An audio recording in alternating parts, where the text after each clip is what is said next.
It is. Um, to no surprise to my two subscribers,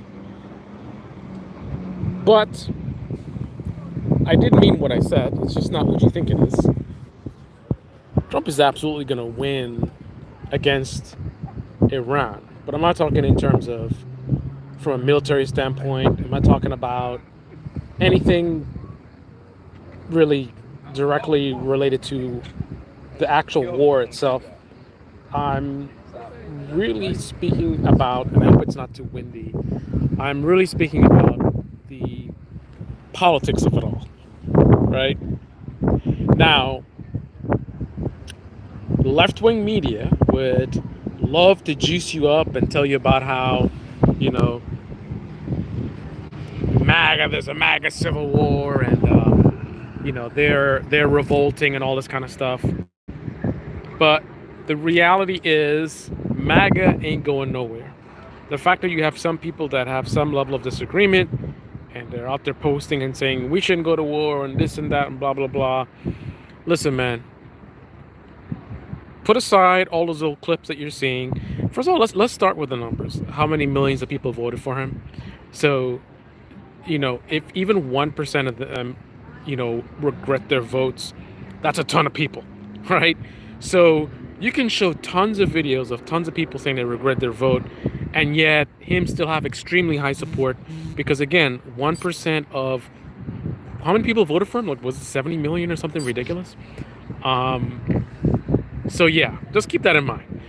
The left-wing media, they're obviously getting incentivized to show you, oh, somebody regretted their vote, somebody, because it's great content. People love to see those kind of videos. But the reality is, he's doing just fine. He's doing just fine. Here's the real question to ask yourself. If the election was held right now, is it even possible that he could win? And I have to say the answer would be yes. Right? And that's a problem.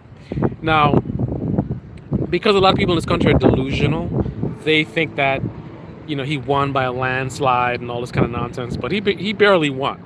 He won by a very small percentage. But after everything we've seen, the fact that it's still a potential that he could win right now, that's what you need to be concerned about. Don't worry about who regretted their votes. Don't worry about, supposed MAGA civil war. That stuff is irrelevant, right? He has tremendous support among his base. Even those people that are sitting there, the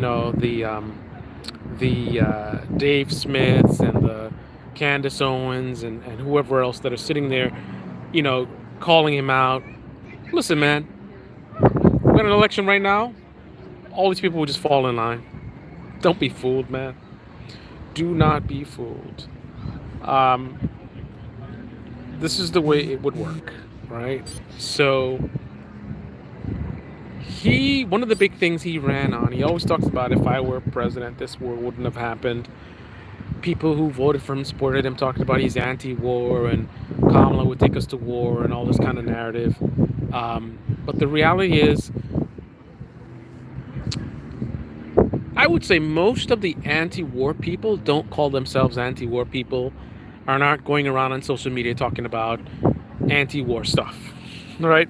I would say most of them. Most of them, if they're generally anti-war, they're just anti-war. The people who love to talk about how they're anti-war are just like the people who like talk about their free speech absolutists and whatever. Bullshit, right? Bullshit. So these same people, even if they're complaining now, ultimately, if he goes to war and he can do whatever he wants to do, bunker busters, tactical nuke. Yes, in a moment you might hear people say, "Well, maybe we've gone too far," blah blah blah. But again, when it comes down to it, there's an election. They voting for Trump, man. MAGA is with Trump all the way, right? Don't let the BS they saying, like all that in the moment stuff, that don't mean nothing, man. Things start looking really really bad, so you want to cover yourself and be like, well, I don't really stand for this. But ultimately, if it comes to an election, they will vote him back in office once again. Now, he's certainly done some things that have upset a good amount of people. So but doesn't really change anything because he barely won the last time. So the fact that maybe he might lose by a small margin because of the damage he's taking right now, but ultimately that's not a big difference, right? He barely won the last time, and for him to barely lose or potentially win means that nothing has really changed, right? Outside of what you're being told by the left wing media every single day, talking about, oh, Trump voters, they F around and found out. I mean, come on, man. 1% of their voters. You know what? Ignore everything you're seeing from the Lincoln Project and these left wing channels. And if you can look at polls and see how he's ranking in terms of Republican voters, I think that's the only thing you need to worry about. They can show you 24 videos of people saying, they regret it and this and that, and, well, the war is too far. But until you see a major change, and I'm not talking about no 3 points, 4 points, whatever, until you see him down across the board, double digits, I mean 15, 20 points plus, until you see that among Republican voters. Not, we don't care about what the Democrats think in terms of if you want to know how he's doing, and independents not so much. Look at the Republican voters and the support that he has. So again, he can go and use tactical nukes. Hey man, hey Alexander, good to see you, man. He can use tactical nukes, right? And he can bomb Iran, bomb Iran or whatever. We can put troops on the ground. We can lose thousands of troops, but ultimately, this is what's going to happen. Hey man, he had to. He had to. I mean, what do you expect him to do? I mean, if he didn't do this, they had nuclear weapons and they could use it against us. And imagine they launching against America. I mean, he's the president. He's supposed to protect us, right? So prior to the election, it's all the anti-war talk, right? Anti-war, right? But then if he goes to war, it's justified, right? Oh, he has to. What is he gonna do, right? What's he gonna do? Like Iran is gonna, you can't just let them have the nukes. Never mind whether that's true or not, whether they have nukes, whether they're working on nukes, irrelevant. Any excuse that Trump presents, they're gonna accept it, right?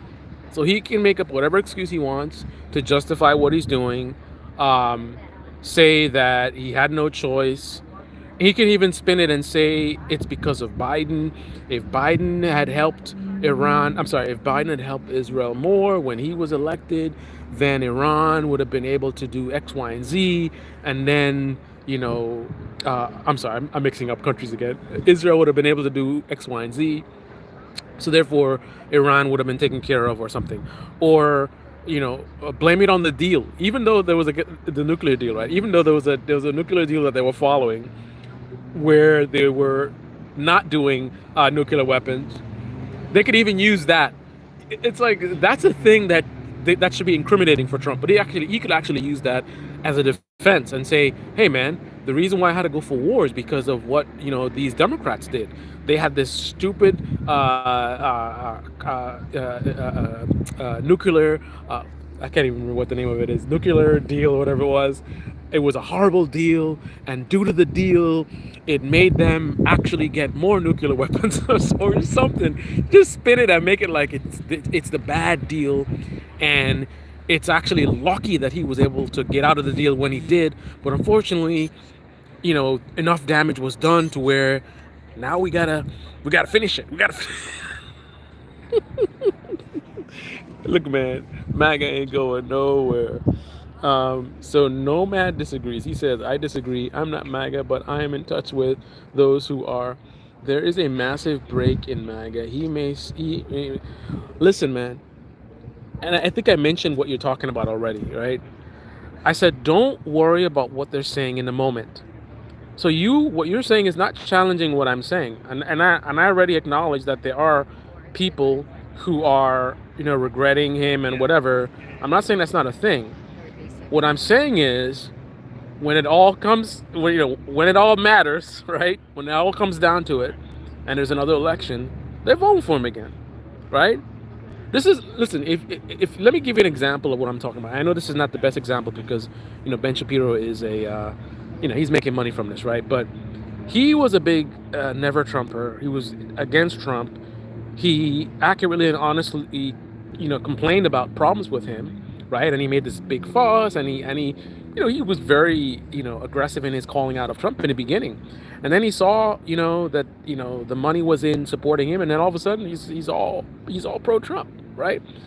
So it's nothing we haven't seen before, right? And I think Elon Musk is another example, right? He presented himself as this free speech person and freedom and this and that and whatever, and then he would violate it, and then people were complaining on the right, and they said, well, such as some were complaining, right? And they said whatever, whatever, but and then he does it again and again and again, and then ultimately what happened? They never left him, right? They temporarily, in a moment, supposedly got upset with him, right? Supposedly, I don't know if it's genuine or not. And they said, "Oh, Elon Musk, this, and he shouldn't have done this or whatever, and this is violating his free speech, whatever." But ultimately, they always come back home. They always come back home, right? They always come back home, and this is why, the Republican Party is as crazy as it is, because they know they can get away with this stuff. Like in the moment, people are complaining and this and that, and they may see a supposed civil war, but they know ultimately, if there's an election right now, all these people crying and this and that, oh, Trump, this, whatever, who they voting for, right? These people are completely controlled. The scam is make them so afraid of the opponent that they will always vote for you, even if they don't like you, even if they think that you're corrupt, even if they think they have a lot of problems with you, they will vote for you anyway. Because what's the scam? Make the other side seem more scary than your side, right? So when you present normie moderates like Joe Biden as far left extremists, and you present the idea that, if the Democrats win, it's going to be socialism and this and that, and the country's going to be destroyed and blah, blah, blah, blah, then it's kind of like, okay, I think Trump's corrupt, and I think he lied about this, and I think he scammed about that thing, but I don't want to destroy America. I don't want to have us go to socialism. So I don't really like Trump, but yeah, I can't do the socialism thing, so I'm gonna vote for Trump. That's how it works. That's how it works. So you get a free pass. You can do whatever the fuck you want to do, because even your voters who recognize the corruption, the lies, the dishonesty, and they may be, in the moment, saying this is wrong or whatever, they will still come back home to daddy, right? Because ultimately you have and this is a decades long exercise, right? For decades, they have been told about, the framing of, their opponents as satanic, and they're gonna, harm the kids, and all this kind of just real extreme stuff. And think about it. If they frame the moderate Democrats as extremists, oh my goodness. I mean, somebody like AOC, I mean, she must be like literally Satan, right? If Joe Biden is a socialist, if that's why you're framing things, then the entire Democratic Party would be seen by an average conservative as so toxic. I mean, voting for them or allowing them to come into power would be seen as the equivalent of destroying the whole country, literally, right? And if the option is a corrupt Donald Trump who went to war and violated his whatever, and maybe some of the ICE stuff was too far, but he's still American and he still loves America, right? If the choice is between that and socialism and America being destroyed, it's kind of like they vote Trump, right? So you could believe, Adam Mockler and Luke Beasley with all their videos. And like I said, and this is the thing that I think people struggle with, is the fact that things are so close that, like, if the election was held right now, he could win, he could lose, right? Just like the last election, he barely won. It was by, what was it, 2% or some small amount of percent. And my phone's about to die, so I'm going to end this live stream because my phone's about to die any second now. Those are my thoughts. Anybody that didn't get to comment on the live stream, go ahead and comment in the replay in the comment section below. And if you're saying something mean to me right now, that's perfect because I can't see anything because my screen is completely dark because it's about to die. I don't even know how to end the live stream right now. I don't know how we got 44 people in here, but this is YouTube, so who the hell knows what's going on? Well, actually, all right, went from 44 to 5 in 2 minutes. Let me see what you guys are saying in the comment section. What craziness you guys are saying in the comment section. Holy moly! I disagree. Have a great evening. You can vote for Obama, vote for Trump, vote for Biden, and still get George Bush. I'll agree there. I agree. I guess I disagree that his grip is as strong as the MAGA coalition as you do. The only other part, I don't know, Nomad. I mean, are you? So let's quantify what we're saying. If you're even still there, if there was an election right now, let's just say, forget about the legalities of it. Let's just say there was an election right now, and Trump was eligible. Just get aside all that stuff. Let's just say he's eligible. It's decided. It's happening. We're having an election, and he's on the ballot right now. What do you think the results would be? And you can put him up against whoever you want, AOC, Newsom, whoever you want, whatever leading Democrat you want to put. What do you think the results would be if the election was held right now? Do you honestly think that it would be any different than the last election? I mean, maybe slightly different, but do you think it would be much, let me be more precise with my words. Do you think it would literally be much different than the last time? And let's clarify, because I know a lot of people, there's a lot of confusion about this. Because, like, for example, many people believe that Trump won by a landslide because they don't like the thinking ability. It's like they look at they're focused on how many areas he won in. So he's winning even in blue areas, right? And yes, that is significant, but ultimately the margins were tiny. So it wasn't like he did a blowout. He didn't significantly. Even when he won those blue areas, he barely did it. I think some of the elections like 500 votes or whatever. But regardless, the point is, the last election was very, very close. Kamala could have won. She came very, very close. Trump could have won, right? And when it's very, very close, that means either or, right? She could have won. He could have won. In this case, he won. Do you think it'll be any different right now? Which means whoever's running against Trump right now, they have a good chance of winning. I shouldn't say whoever. Not literally whoever, right? Let's say the top people. Whoever is polling the highest in right now on the Democratic Party side.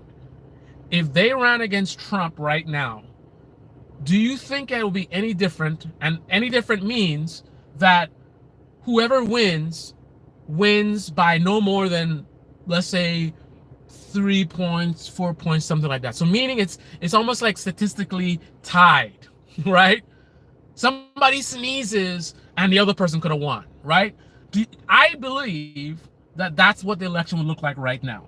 I'm not ignorant of, the real impacts of what he's doing right now.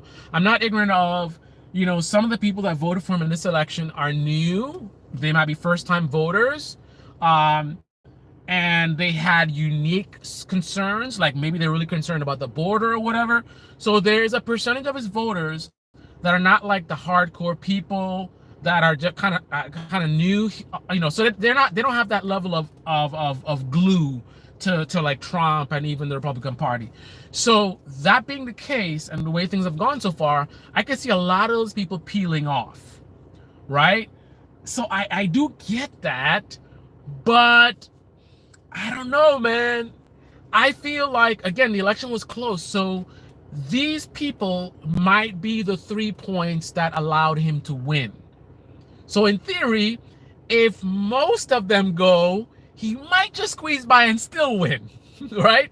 Because if those newcomers gave him like a 3-point gain, which allowed him to win, and most but not all of them, defect, that means he still can win, right? Because in order for him to not win, you need to get rid of all of those people. All the people that made the extra 3 points, you have to get rid of all of them. And I understand it's not going to be just those people.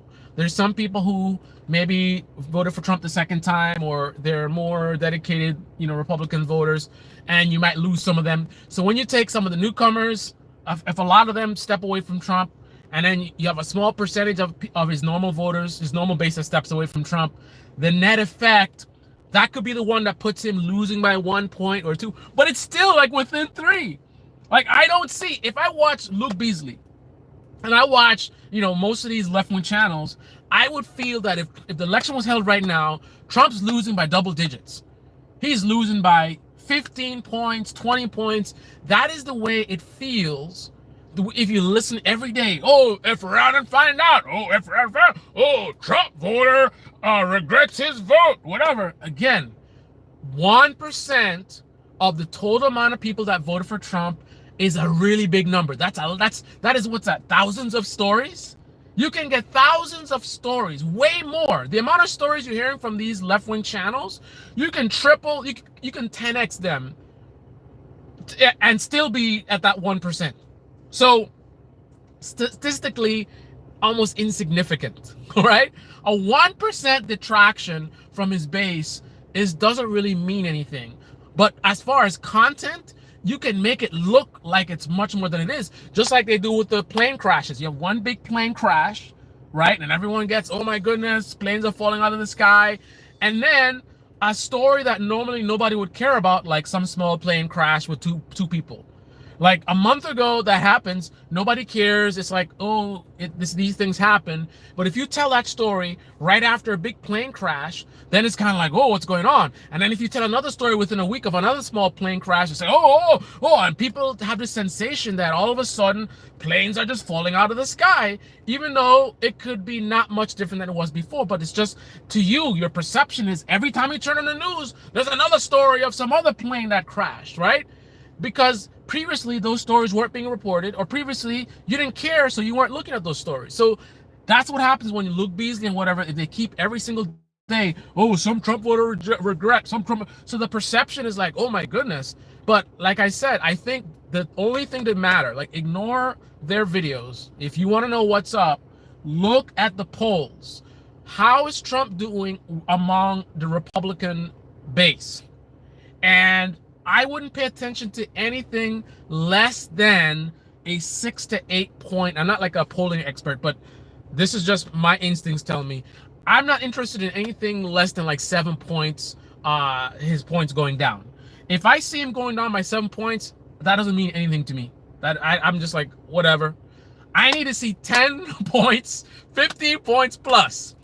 And if you watch these guys' videos, that's what you would expect. But I just don't see it happening, man. I just don't see it happening. Maybe it's that Trump derangement syndrome, Oh, I hate Trump.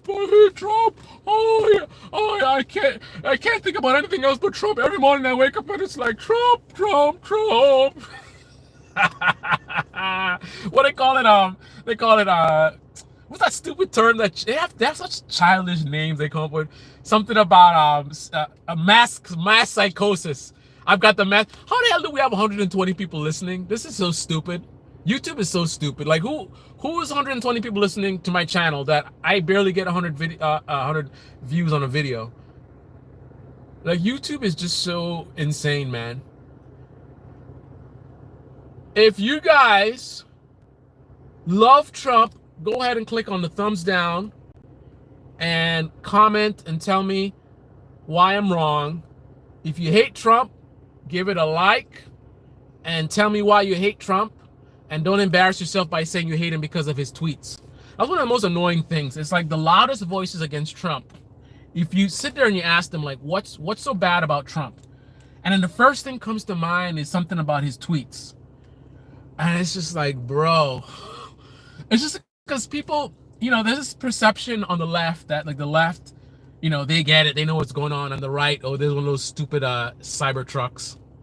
Somebody bought it thinking they could make some money. They got their ads all over it. So anyway, look at me, lost my chain of thought now. So what was I saying? Trump derangement syndrome. What the hell was I saying, man? Old man over here lost my train of thought.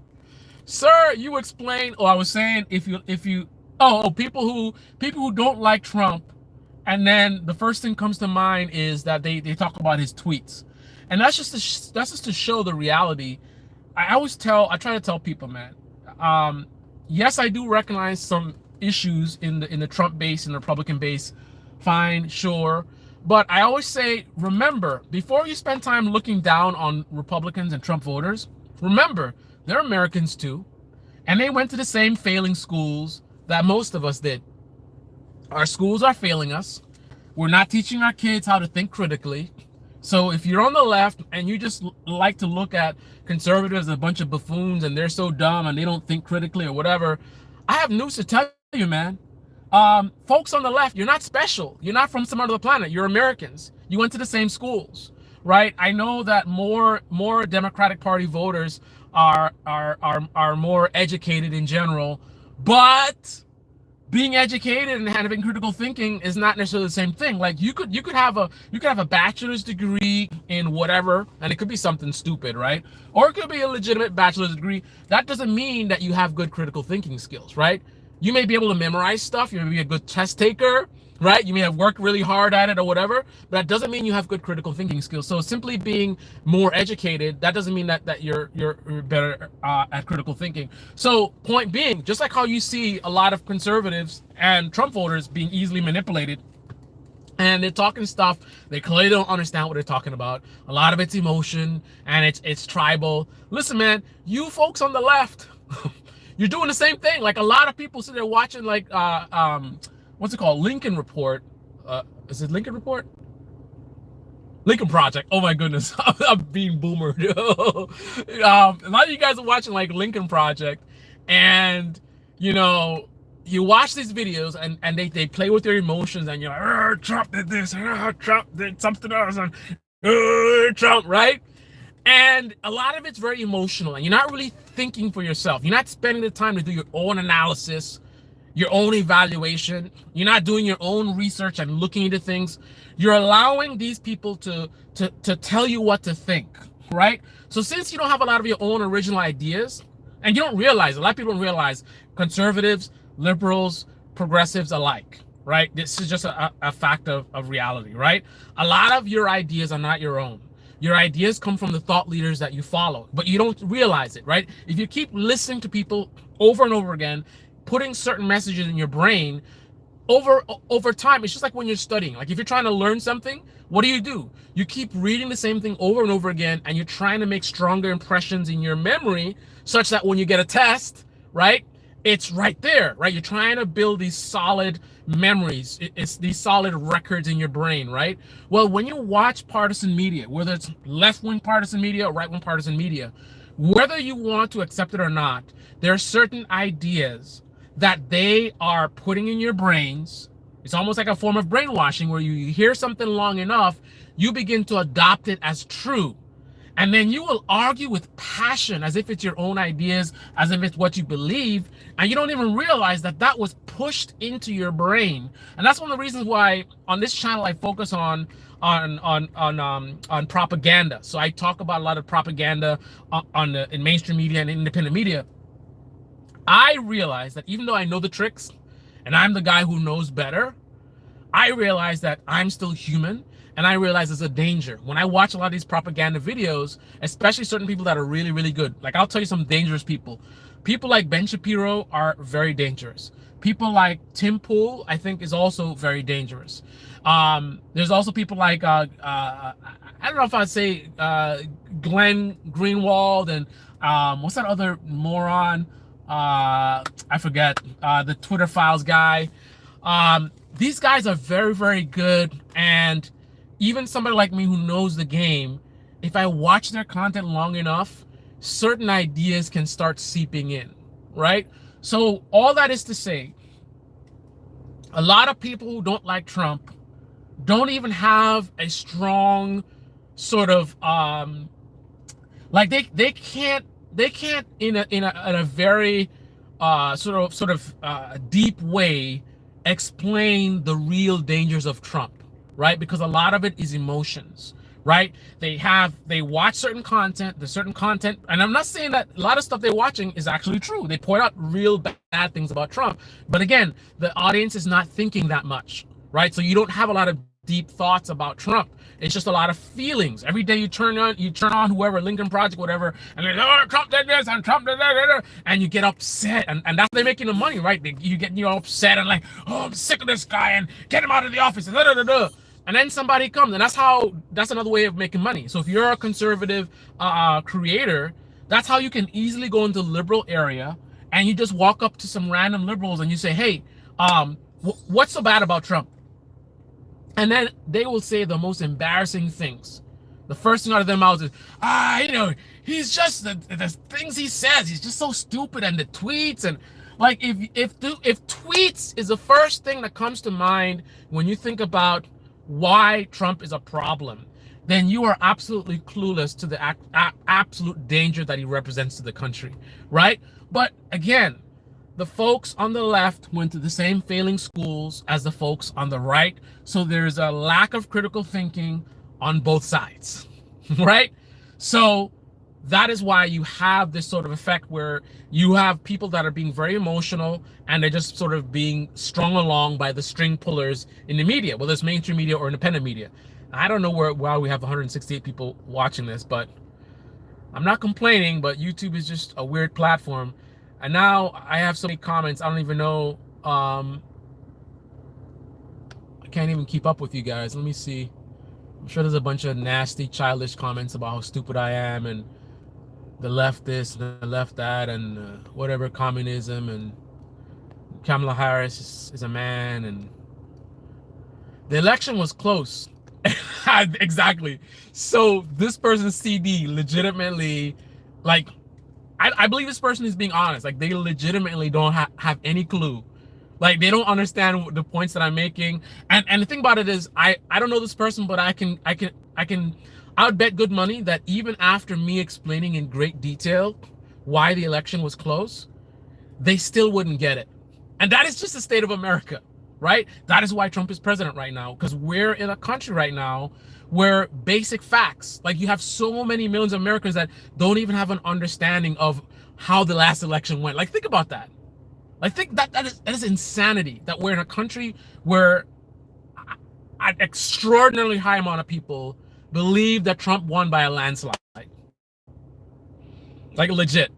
And again, it's one thing if they just didn't know, and then I could explain to people and most of them would get it. But I know some people would get it if I explained to them, because some people, they just don't know. But I think a lot of people, even hearing the details about why the election was close, they would still just be like, nah, you're an idiot. Trump is messing. I'm sorry, man. I hate to laugh, but it's just, I don't know what to do. I'm not going to cry. I ain't going to cry, man. Nope, you're wrong. He would win again. So Canadian Chuck says I'm wrong, he would win again.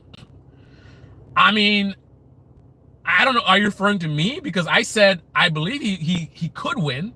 I'm not like he would guarantee to win. Let's just put it this way. Trump winning an election right now would, I think, be as much an accomplishment as him winning the last time. It would not just be like a given. It would not just be like, of course he won. He would definitely have to fight, right? And it would come down to it very, very close, right? But I agree, he could win, absolutely.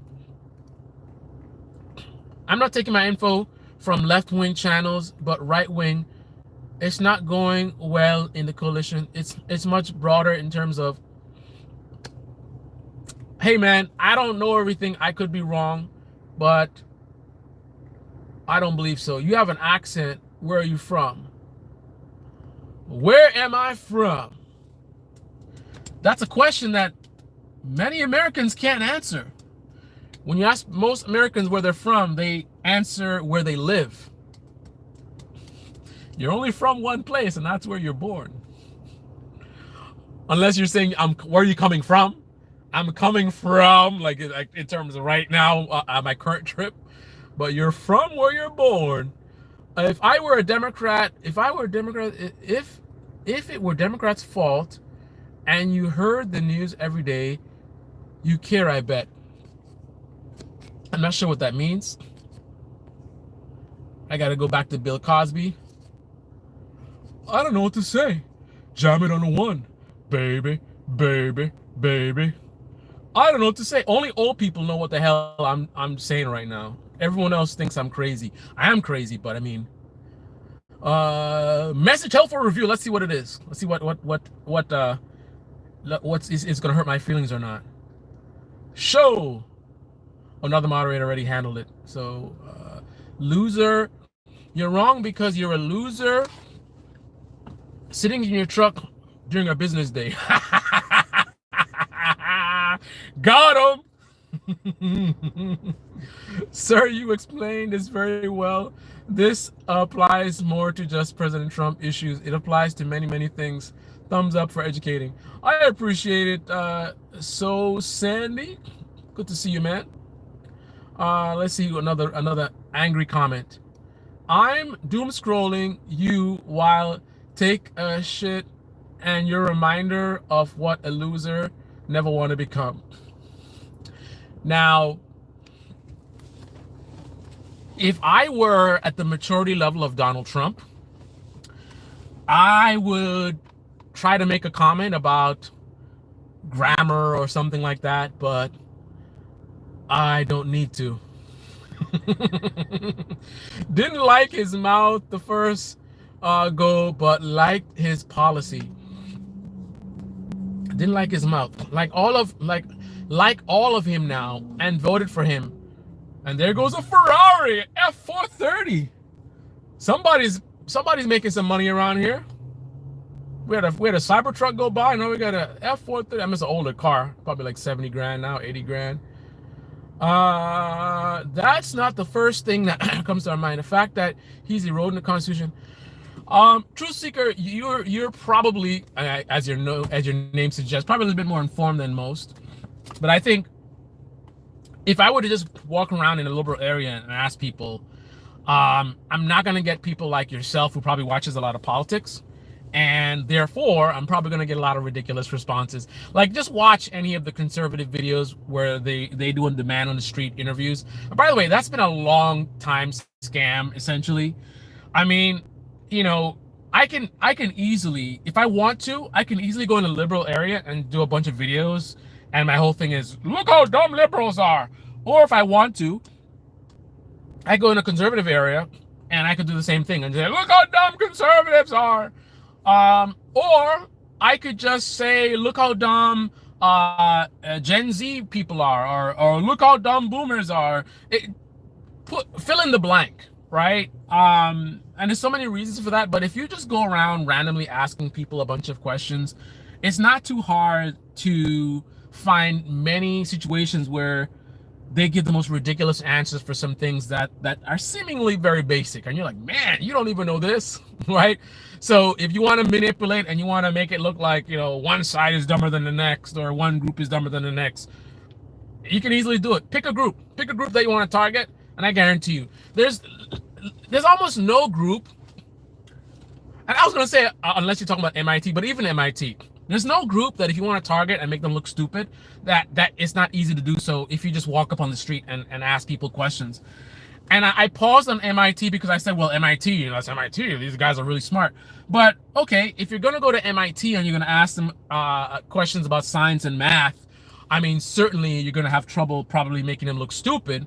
But I guarantee you, if you go to MIT even, there's a ton of basic questions that you could ask them, you know, some of the smartest guys in the school, and they'll just, right? So it's the biggest scam ever, right? Those street interviews. You recognize some issues. What an interesting way to put it. Indoctrinated. Yeah, I'm definitely indoctrinated. I was actually being silly initially, but I was actually indoctrinated by my parents. I come from a very religious family. So I was essentially groomed into, you know, Christian beliefs. My father was a minister for many, many decades. I think he's been very, very religious from, I don't know, probably like 16, 17, I'm guessing. and he's in his 80s now, so it's all he knows. And my parents were the real deal. A lot of these people in the conservative movement today, phonies, frauds, fakes. It's all like it's like play acting, right? They talk a good talk, and and that's why it's so there's so much of an effort to be so showy. I gotta have the biggest American flag and the biggest this, and I need to have a don't tread on me this, and all these flags and shirts and this and all this, like they gotta be so loud. It's almost like an insecurity, right? My parents didn't wear any religious jewelry or symbols or anything like that. My father didn't have no bumper stickers on his car. That was back in the day, bumper stickers, nothing. He just walked the talk, right? He believed what he believed. He believed in his religious beliefs, and he followed the Bible to the best of his abilities, right? He wasn't preaching to other people and saying, oh, you're sinners and whatever. Meanwhile, he's sinning himself. No, he tried his best to follow the teachings of the Bible, the teachings of Jesus. That's what he truly believed, right? So he didn't need to have a cross on his neck and all kind of Jesus fish. He didn't do none of that. You see my father growing up, and now he's just a regular guy, right?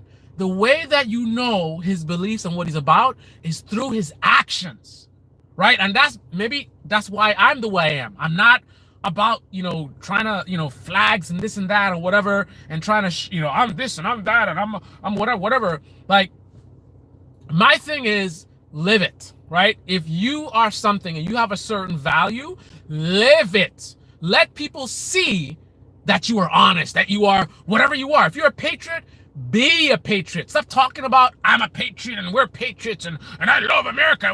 No. If you love America, act like it, right? So that's where I came from. So even though I have a lot of disagreements, obviously, with my parents and their religious beliefs, at least they were genuine and honest. And my father was a strong man, like he was a real man, right? He wasn't like this Trump, like the idea of my father wasting time arguing on the internet with random people. Like, my father ain't got time for that bullshit. And I guess some of the grooming for me was actually good, right? I was raised by a real man, and therefore I adopted, some of that. I'm my own person, right? But I'm sure some of that inspired me to be who I am, right? Imagine if I had a father like a Trump, or like the average Republican politician, these sissy boys who like to talk a big game about manly and this and that, but when it comes down to it, they act like bitches, right? They follow Trump around, afraid to call him out, right? It's all about power, and I don't want to say this because it's going to be politically inconvenient or whatever. A bunch of bitches, right? But that's not my parents were old school, right? My parents lived the image that this modern conservative movement pretends to be. Like, they would only like to be a fraction of what my parents were when it comes to conservative values and living conservatively. I mean, they talk about family values and all this kind of stuff. Listen, my parents, no cursing, no alcohol. My father honored his oath to his wife, till death do they part, right? Never cheated, none of that, right? Treated my mother with respect, right? All that family values bullshit. And I say bullshit because when the modern conservative movement, the stuff they're talking about is bullshit, right? Actual family values is not bullshit, but that's not what they're about, right? It's not right now. It's a cult taken over by this whole MAGA thing, right? It's not even about conservatism. It's not about small government. It's not about freedom of speech. It's not about any of the stuff they talk about. All that stuff is fake bullshit. But my parents were the real deal. Again, I say that as someone who adamantly disagrees with their religious beliefs.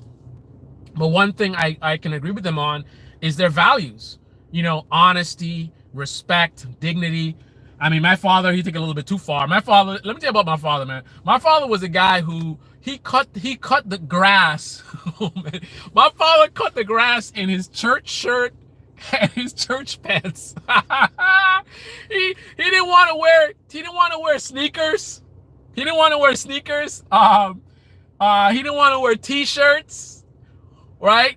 He didn't want to wear sunglasses. Sunglasses, that's like criminals. Criminals wearing sunglasses, hiding. What are you hiding? Hiding behind your sunglasses. Like, that's how my father was, man.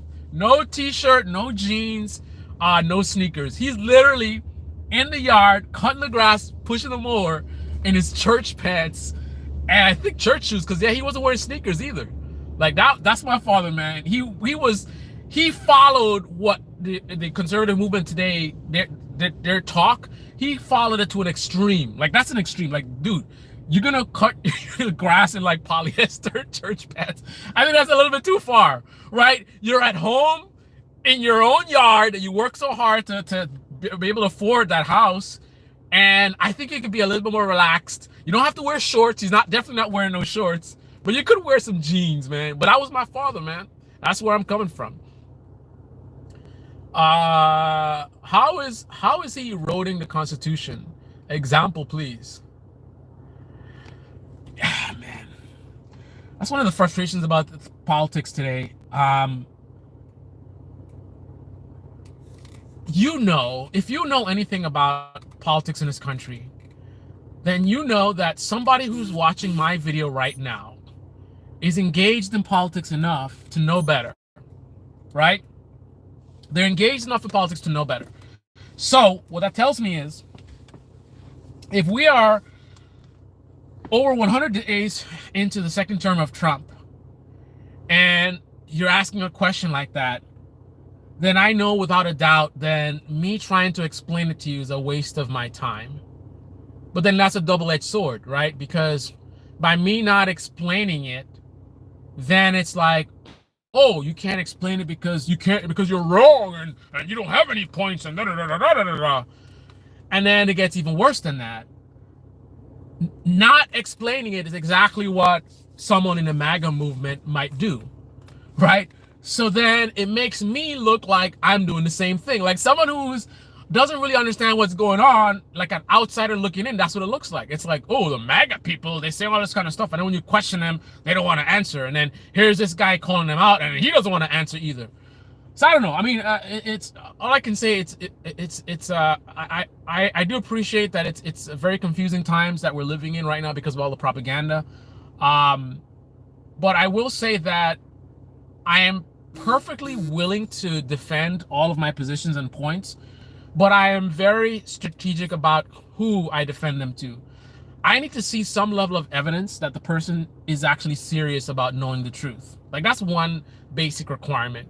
Like, life is too short, right, for me to waste time, playing games, right? Because the average person who makes a statement like that, they're not willing to make a good faith engagement, right? So I could spend a lot of time and mental energy coming up with an analogy and breaking it down and trying to be good faith and steel man or whatever, and then they just like hand wave it all away. Oh well, Obama. Well, what about Biden? Biden did the same thing, and how come you did? And did you have a problem when such and such did it? And it's just like, bro. So I leave it at that, and I say, listen, man, I know there's a percentage of people who will look at what I say, what I said just now, and look at it as I'm deflecting, and that I'm afraid, I'm blah blah blah blah. And you know what? If that's what you believe, that's what you believe.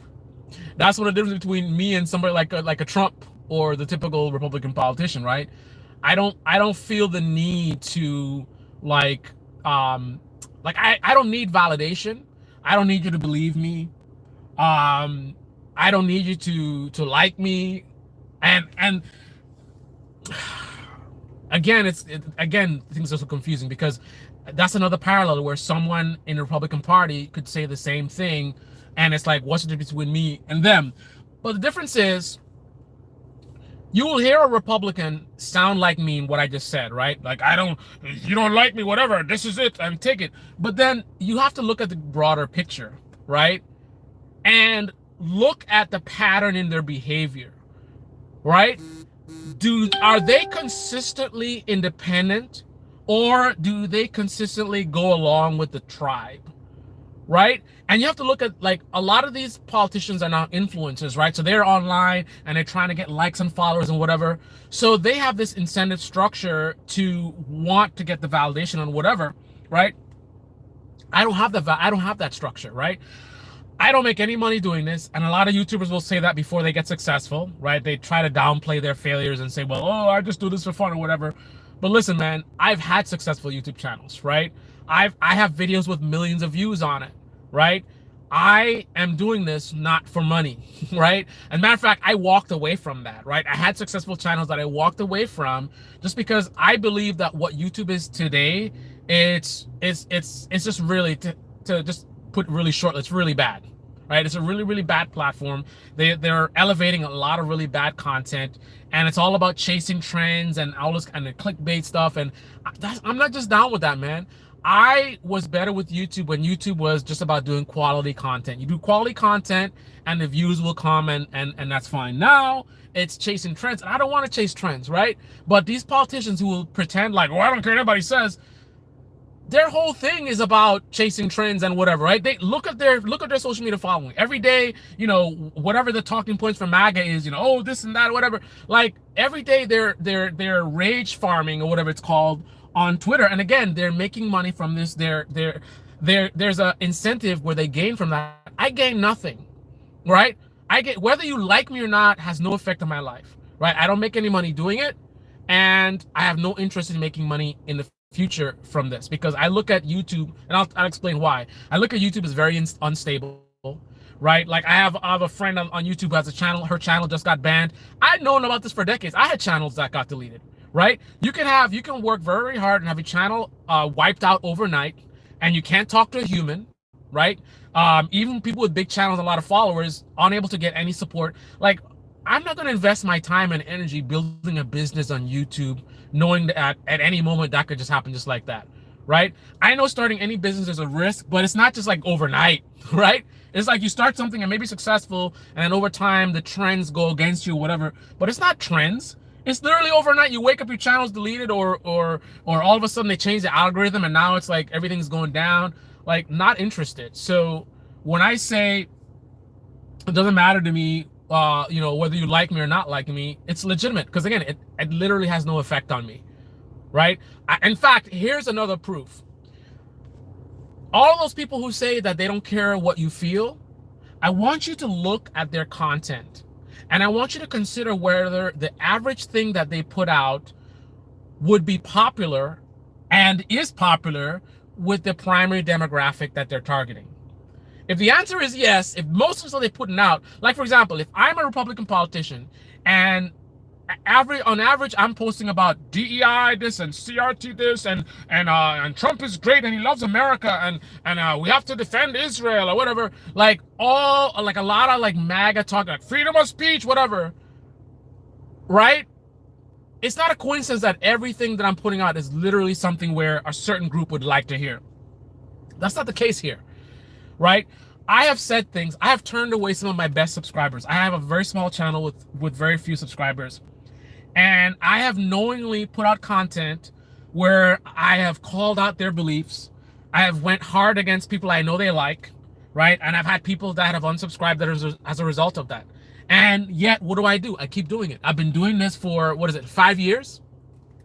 So I think I've proven that I really don't care, right? I'm trying to unplug people. I'm trying to get people to unplug. I'm trying to get people to think critically. That's what I care about, right? And I realize that I'm not going to be able to get many people to wake up, but I do it anyway because it means something to me, right? It's important to me. But I know that the content that I'm putting out, there's not a large market for it, right? Because every other video, I'm pissing off half of my audience, right? I have people who subscribe to me who love my content, and they love Joe Biden. I don't like Joe Biden, right? I think Joe Biden's corrupt. I think he's a fraud, right? And some of the people that like my content, they don't like to hear that, right? Some of them are tougher than others. Some of the ones that are not so tough, they get in their feelings and they unsubscribe. And what do? I keep doing it, right? I keep attacking people they like. I keep attacking ideas that they like. And I do it to conservatives. I do it to liberals. I do it to progressives. Like during Black Lives Matter, I was not a fan of Black Lives Matter, right? A lot of the progressives, they've now come around. But I was one of the ones who in the beginning, I was kind of skeptical, but I kept my mouth shut and I kept watching, and I was kind of like, I saw red flags. And then I saw what Antifa was doing, and I saw some of the stuff that was going on. And over time, I got enough data that I was kind of like, this is bullshit, right? And I was calling it out early, right? Now, after the fact, like, oh, the $1 million mansion. But I was one of the ones who were early calling out. Conservatives love that. A lot of conservatives subscribed. But I didn't have a lot of left-wing people watching. They didn't like that, right? Now that the right is the one who's doing a lot of bad stuff, right? President Trump is in charge and he's just doing, just it's insanity right now.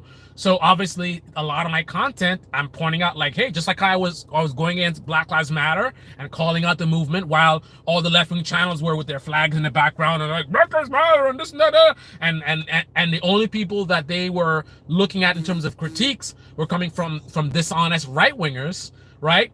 But I was not a dishonest right winger. I was just legit saying like, listen, guys, this is not what you think it is.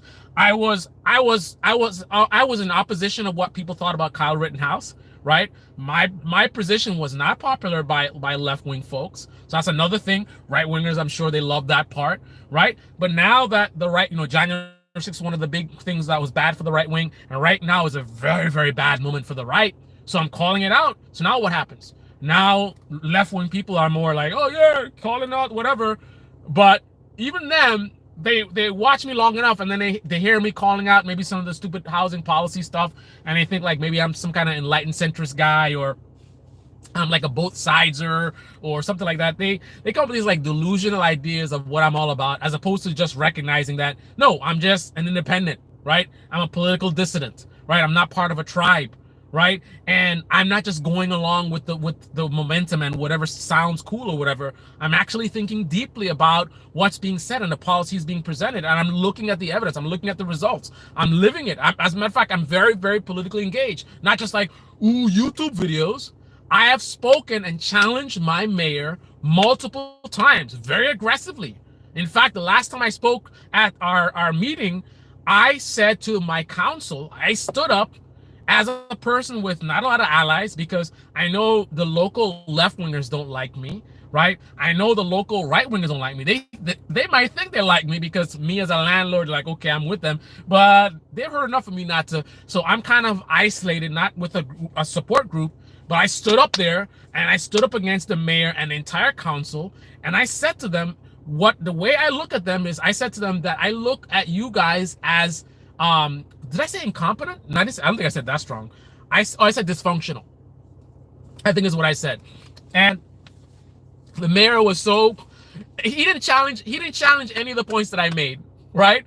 I said this to the mayor, and rather than engage in the points that I made and what I was bringing up, he spent his whole rebuttal on being upset because I said that they're dysfunctional, right? And he's trying to like, oh, how are we dysfunctional when we do some X, Y, and Z, right? So again, I, like my parents, walk the walk and talk the talk, right? I'm not just here on YouTube trying to get clicks or trying to get a following and trying to get likes and whatever and saying what people like. No, I actually truly believe in what I say, right? And I live it, right? So I'm actively engaged in what's happening. So I recognize some of the bullshit policies that come from the left, right? I also recognize that they have some good ideas at heart, but the execution is horrible. And the lack of accountability is horrible, right? Because it's just like you have your thought leaders promoting an idea that sounds popular, it sounds good on the surface, and you don't think deeply about it, just like you go along with it. And then this is the thing to say, I don't want to, whatever. I was going to say free Palestine, but that's a bad example. Using that, people are going to get the wrong idea. But, whatever the slogan or whatever it is, and you hear your side saying it, and it sounds good, and you just go and you repeat it, and you're going along with the flow or whatever. Meanwhile, I'm not just going along with the flow. I'm actually examining, like, okay, what is this thing that you're saying? What are the results? What's actually happening on the ground? And I'm like, this is fucking bullshit, right? I see there's some really, and this is what usually I see some stuff that's really, really good, really, really good ideas. You're addressing something that's very, very important, but I see it being sloppily put out, and I'm seeing a lack of accountability. It's not like, like you put out something and then you evaluate how good it's doing, what are the pros and cons, you address the cons and you make it better, and you keep making it better and better and better until you get something that's really awesome. No, it's thought leaders come up with an idea and slogans and they keep saying it, and then people keep repeating the slogans, and then they go to the politicians like, we got this and housing for all or whatever, and then the politicians bow to that pressure, and then they put some housing policy which seems to address the thing, but it might not actually. But no one's really paying attention. The left-wing media, all they will do is say, this is great that they did this policy, but they should do more of it, right? They're not really sitting there and interrogating these things that they're really pushing for. Now, you will see more of an interrogation from like a progressive channel if it's something that's more liberal. If like the more like mainstream Democrats are pushing for something, then you'll get a progressive critique and say, you know, they shouldn't be so much like in terms of like some kind of I forget, like some kind of funding or whatever. There shouldn't be so many, you have to qualify in this way. It should just be like everybody gets a certain percentage or whatever. You will hear that, but within the progressive movement, what it seems is like whatever the popular progressive slogans or things that they're pushing for, in general, they're all just kind of going along with it. The only alternatives you have is you have the liberal side who will say the progressives are too far and too extreme, and then you have the dishonest, like far left folks who are almost like right wingers, who their whole thing is to go against everything. That anybody that is more to the left of them is considered like a conservative almost. So it's kind of like if these so-called progressives are pushing for something, it's like, oh, this and that, and ew, see, she's a fraud, right? But where's the good faith critiques of these policies? You don't really see it. It's all bad faith from the right. Bad faith from the disingenuous far left folks, the actual far left folks, not the fake far left, like the right wing. When they say far left, they're actually talking about moderates. The actual far left are very dishonest, just like the far right is very dishonest in terms of the media. And then you have this in the middle in terms of on the left side. You have the centrists, and then you have the far left, and then you have the middle, like the progressives. Those are the people who I feel like they're all on the same page, generally speaking. And you're not going to generally see a lot of critiques coming from within that realm, with exceptions, right? This live stream went on a lot longer than I planned on. Whoopi Goldberg is dangerous. Maybe she is. Tim Pool is cool. Tim Pool is cool, but maybe he should go back to school. I'm not gonna quit my day job. Although, let me do an audition. All right, here we go. You guys comment below. I want to see ones in the chat if you think I should quit my day job. 2, if you think I shouldn't. But let me do the audition first. I haven't done this in a long time. Here we go. Rolling on the street doing 83, crashed into a tree near a university, escaped alive though the car was battered, rat-a-tat-tat and all the cops scattered. Jumped out the car, ran up to the top floor, there he saw Dave the dope fiend shooting dope. Who don't know the meaning of water nor soap. Speaking of which, I need a bath. I just did a run. I did like 4 miles today. Anyway, 1, if I should quit my day job. 2, if I shouldn't quit my day job. 3, if you think I don't even have a day job because I'm a loser. Hey, are you still dating my brother? I'm not sure. You'd have to ask him. I agree 100%. Central Park 5 should be enough. Many in the US are awake like you. Are you calling me woke?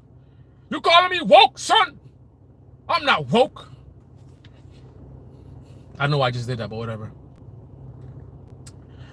Usually I reveal the angry comments, but I'm too lazy to do so. I think I've done enough for this live stream. So if your comments got blocked because it was so hostile, I'm no longer going to be reading them. Sorry. I'm tired. I got stuff to do. And there's too many clicks. I got to click and say, no, you're all right, bro. Can you give an example of what he said and done that's so dangerous?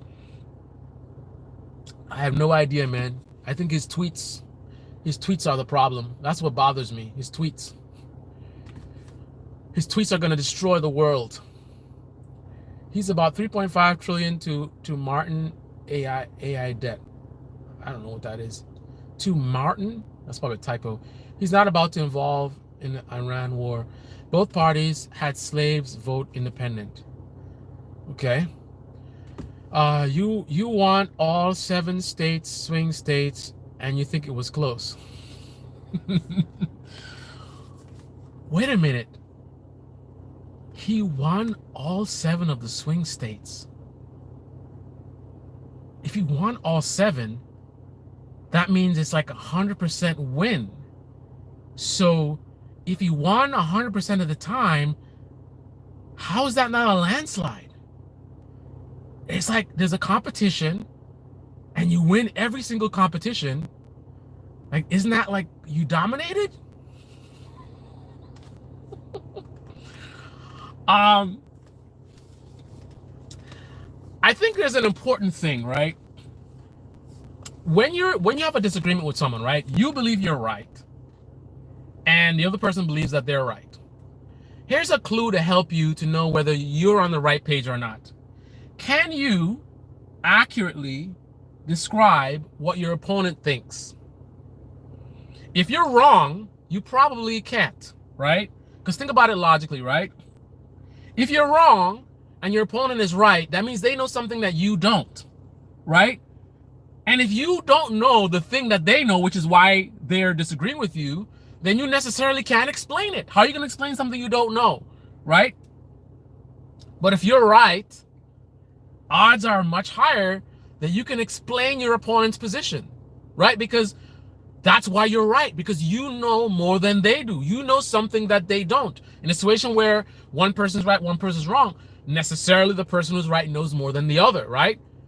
So you see how I just explained probably how accurately what you think, right? The people who think that Trump won by a landslide, I assume that you think some variation, like that's the way you're looking at it. You're looking at it as, you know, he won every single, it's like, for example,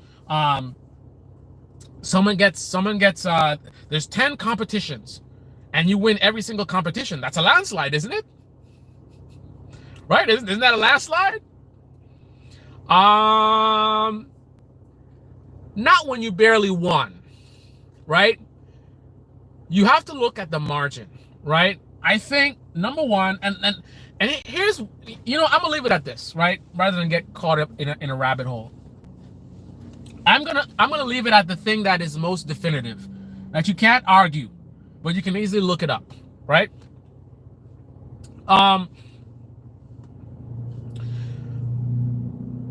If I'm not mistaken, Donald Trump did not even get a majority of the vote, right? But here's the important point. If you are in this comment section right now and you're challenging me, laughing and saying I'm silly because I say Trump did not win by a landslide and I think that he barely won, if you are one of those people, I can almost guarantee you that you're not aware that he did not get a majority of the votes. Now, I'm not saying that that alone is why it's not a landslide, but I'm just using that because that's something that's very clear. It's easy for you to look it up and see. There's no debate about that. You can see what the numbers are, right? And it's something that is a very basic detail. If you're not even aware that Trump did not get a majority of the votes, then that tells you that you really don't have an understanding of how the last election went. And that's maybe why we're having this disagreement, right? If you don't even know the percentage of the vote, and why wouldn't you know this? Because propaganda, right? The right wing, their whole thing, the media, their whole thing is to spin everything like we're the greatest and we're winning and the other side sucks, right?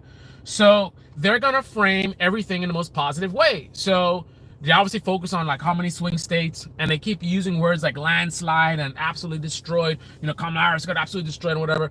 Now you've been hearing that for a very long time at this point, right?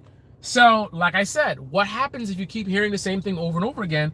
You're human. It's going to leave an imprint on your brain, right? And at some point in time, you start accepting it as fact.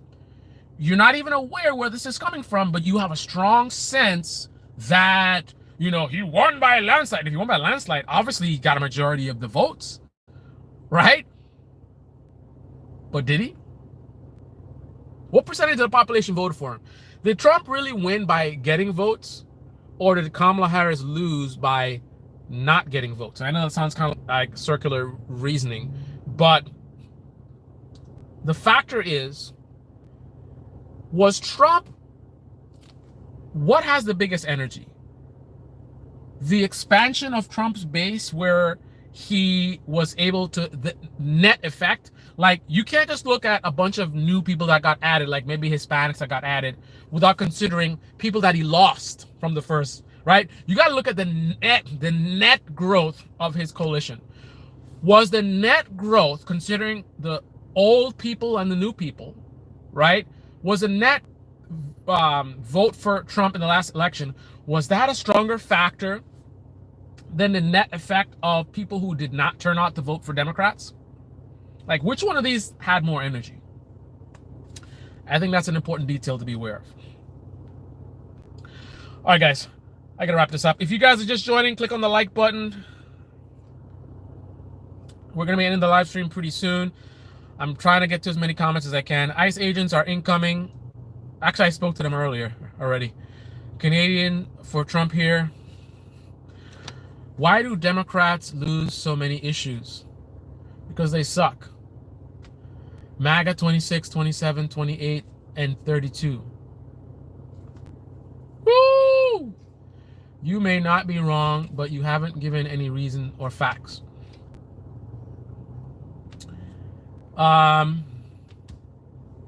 Maybe, maybe not. Plantation. We're from here, dummy. Born and raised. Okay. I'm happy you're using your voice, but man, you have no clue what you're talking about when it comes to Trump's success rate. One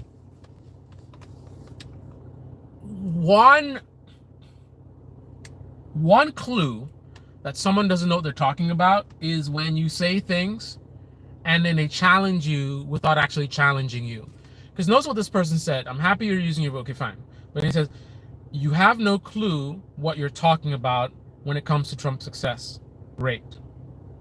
So this is a way of challenging me without actually challenging me, right? Because there's no challenge here. There's no point that I made that this person is saying is incorrect. I mean, generally speaking, I could stretch it and say, you're challenging that I said that my opinion of Trump's success is not accurate, right? But without giving the details, it's hard for that to go anywhere. I can't agree or disagree with you because I don't know what you mean by that, right? What do you mean by when it comes to Trump's success, right? Usually when people do that, it's because they're wrong and they don't have an actual point to make, right? Because if you did, you'd make one. You would say, actually, you're incorrect. According to the polls, Trump is down by 15 points and you said it wouldn't be more than 10. Like, that's a definitive, like, you said this and I'm telling you that it's wrong because X. But you don't get that, right? You just get you're clueless or you're dumb or you're a Democrat or MAGA 2024 or, well, Biden did that. Like, all this, like, all over the place and everything else but challenging me on anything, right? Not even a single point am I being challenged on, right? There's a reason for that. You okay with a third term? Isn't that unconstitutional? Hey, man, I wasn't okay with the first term. I wasn't alive 150 years ago when my ancestors immigrated from Europe. You sure about that? What's your heritage? Trump is not a criminal. My butt cheeks align perfectly with the hairline.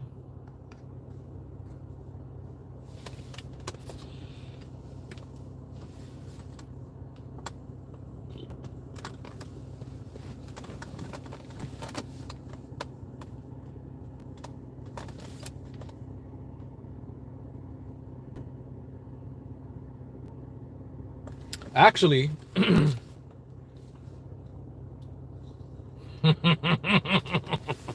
oh man, I don't have my or do I have them? Oh, I do. Yes. I have my special. All right, here we go.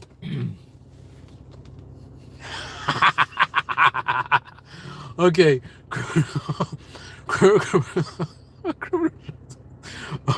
World War III incoming. Trump shouldn't be president. Why do you liberal Democrats always lose? I'm not a Democrat, never was a Democrat, probably never will be a Democrat. Will I vote for a Democrat? As long as the Republican Party continues to be a cult, certainly. But I will never be a Democrat. I shouldn't say never. Very unlikely that I'll ever be a Democrat. I'm not a fan.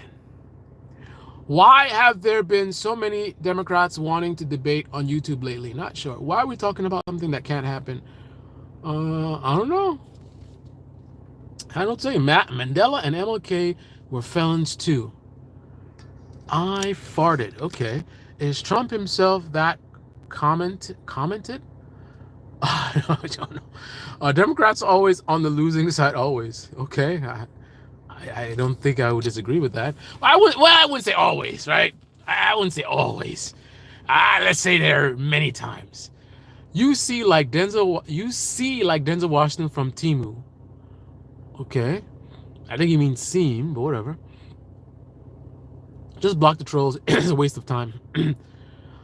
I don't think I've ever blocked anybody on my channel, which is another thing that you'll notice the difference between me and a lot of these other people who may say things that sound like me, but they're definitely not me.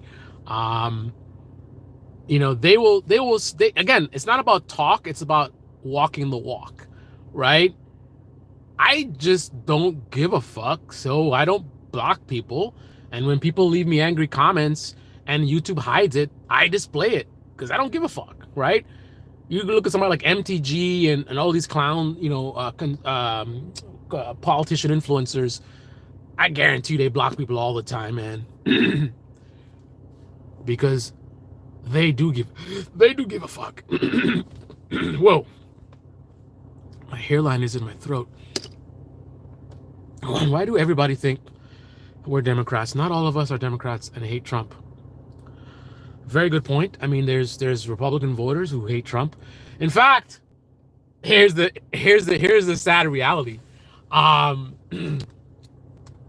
There are, I would say, I don't know if I'm going too far on this one, but I would say there's a very high percentage of people that are very close to Trump that hate Trump, right? His closest allies, the people in the White House, even the people in his cabinet, a lot of these people don't like Trump. A lot of folks in right-wing media don't like Trump and think Trump's a fraud. So look at Ben Shapiro, right? In the beginning, he was like, never Trump. He hasn't changed. Ben Shapiro still knows that Trump is a fraud. He still knows that Trump is a danger to this country, right? But he's focused on his money, right? That's what he cares about, right? So, what is it? So a lot of the right-wing influencers, they actually don't care about Trump. They don't like Trump, right? But they pretend to like him for money. A lot of the Republican politicians, same thing. They don't like him. They pretend for money. And a lot of Trump's allies, right? This is why, if you notice, it is extremely rare that anyone who knows Trump, has worked for Trump, has been close to Trump, has anything good to say about him, unless they have something to gain from it. If you're some kind of a right-wing influencer or whatever, if there's some kind of thing that you can gain, even if, let's say, you're like a business owner, right, and you can pander to conservatives, right, that person will have good stuff to say about Trump. But if you're somebody who worked with Trump, worked for Trump, worked close to Trump, and you know him personally, right, and you don't have anything to gain at all, right, from him or being associated with him, odds are very high that you have nothing good to say about Trump, right? There's a reason for that, right?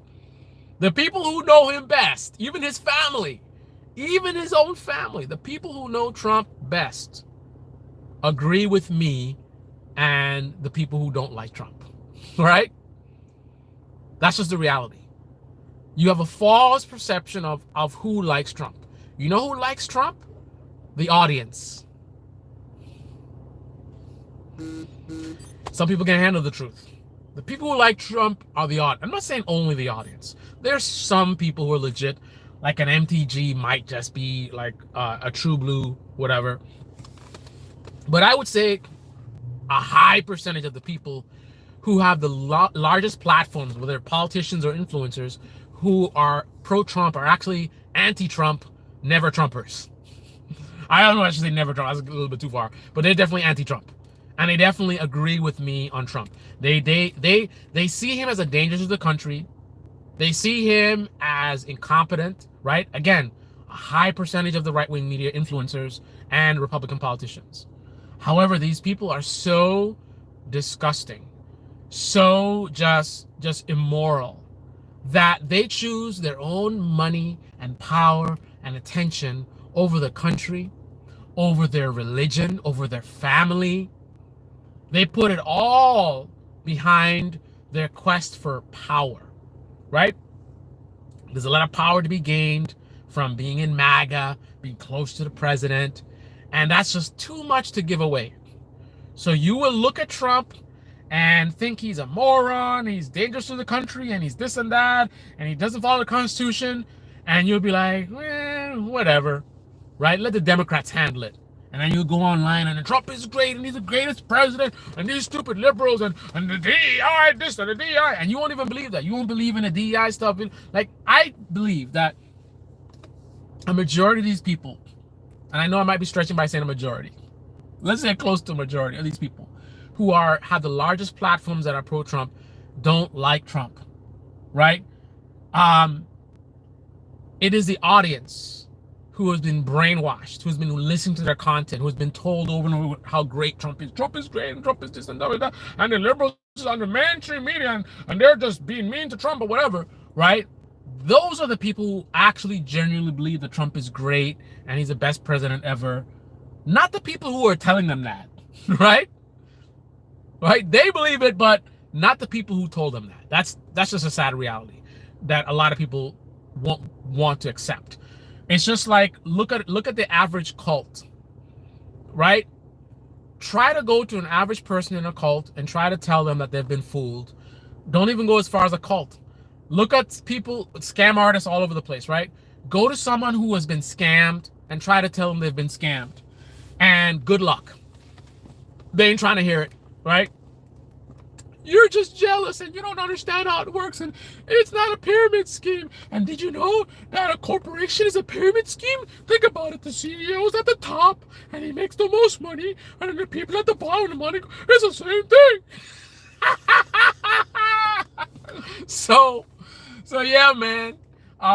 That's why, you know, the audience, they believe it, man. They keep being told this over and over again. And even when they see evidence that contradicts it, it's scary, man. It's scary. The idea that you might be fooled, terrifying.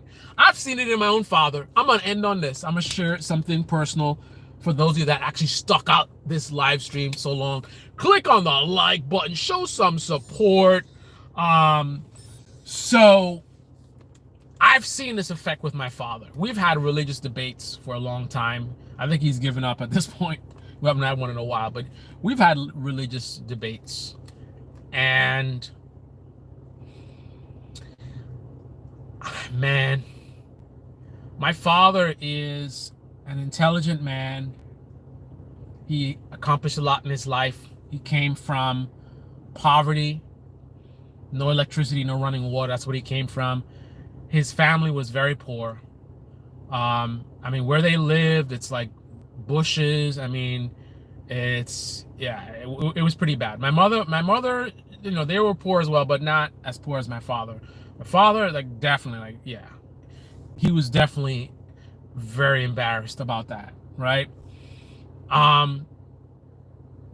So I've had these debates with him.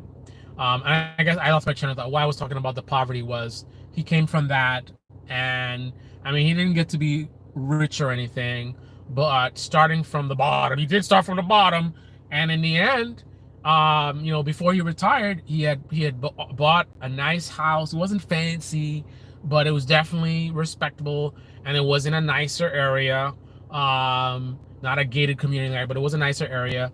And that was a major accomplishment. I mean, coming from real poverty, moving up to, let me see, my early years as a kid, I don't know, maybe 10 years old, we were living first in an apartment somewhere, up some hill somewhere. And then my father saved up enough money to buy his first home.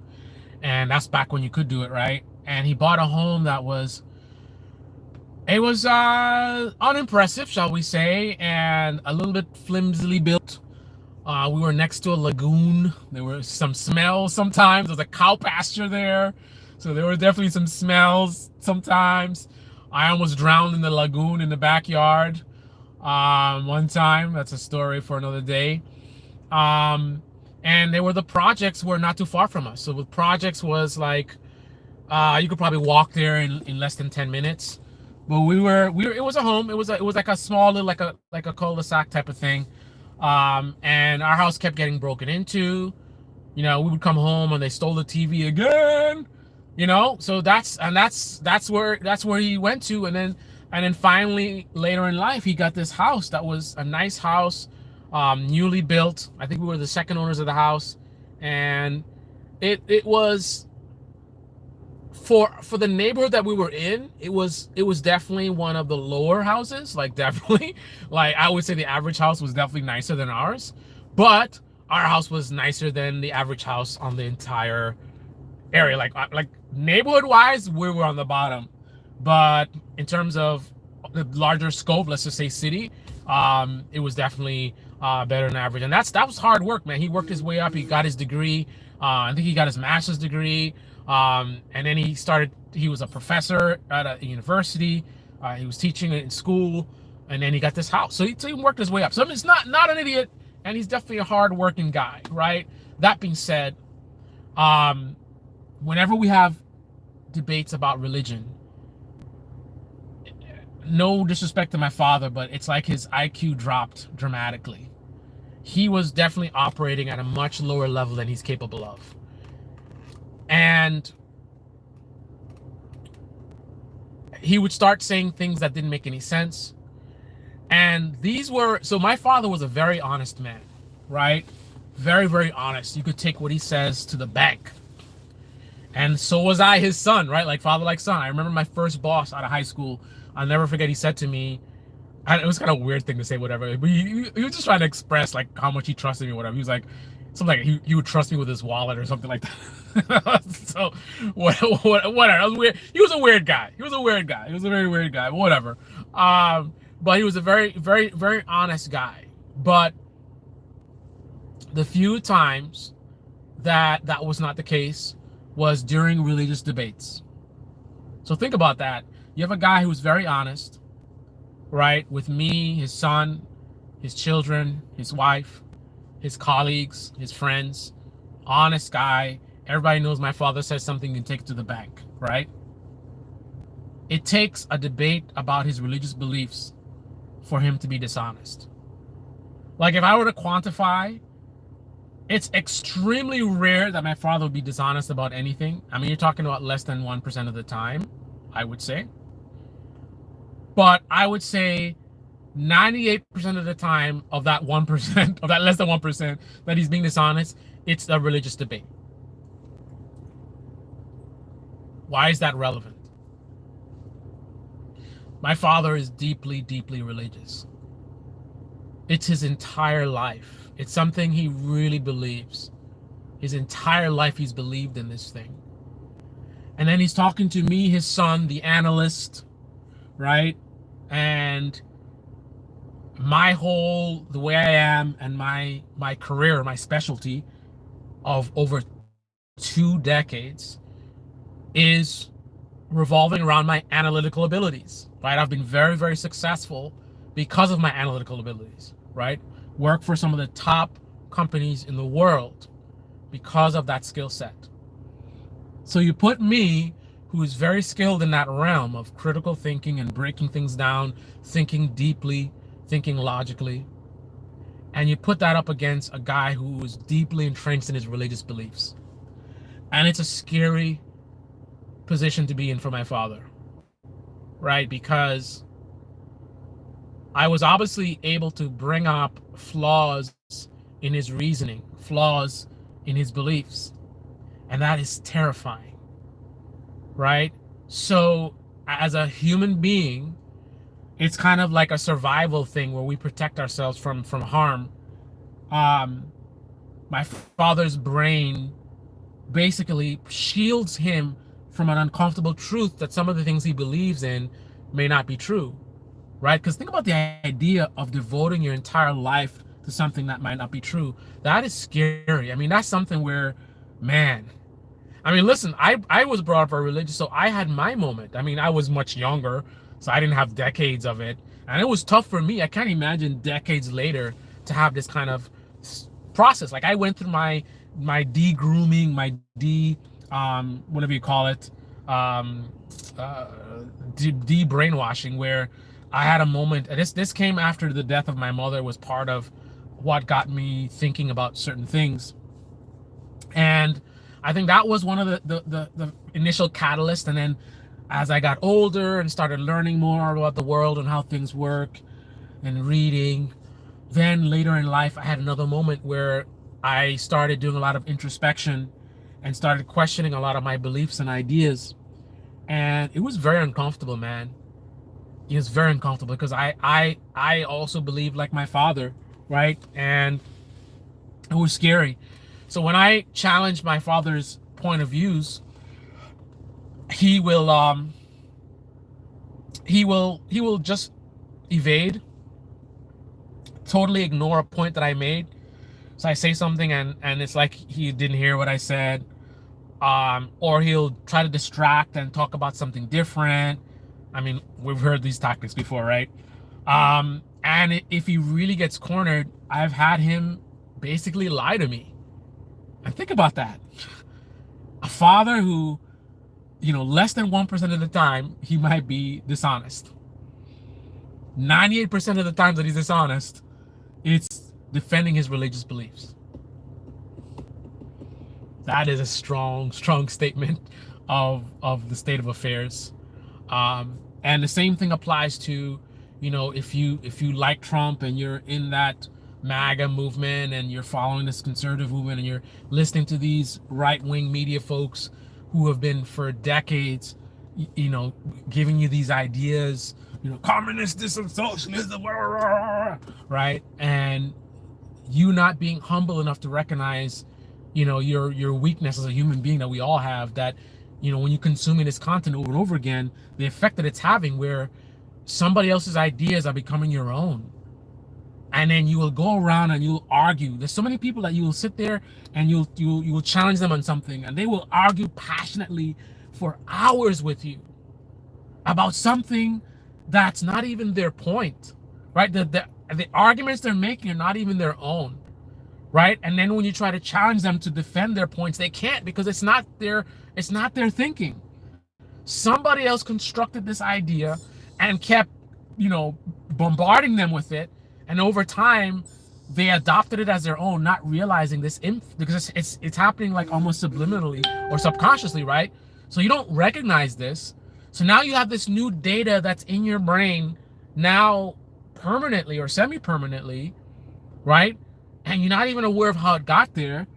But when you think, right, when you try to process things, this thing is in there. It's almost like I hack your computer, right? I hack your computer and you have a program that you run, like Microsoft Word, right? And you click on this button and Microsoft Word opens, right? But I hack your computer and I disconnect it and I plug it into something else, right? So now, actually what I could do is I could actually create another Microsoft Word that is tracking everything you're typing. It looks just like Microsoft Word, right? And you don't know I did this, right? You just log into your computer and you click on the thing and the thing opens up, and to you it just feels natural. It feels like, I'm opening up Word, I'm using my Word application. Little do you know that you are running a program that somebody put in there. Somebody else put that in there.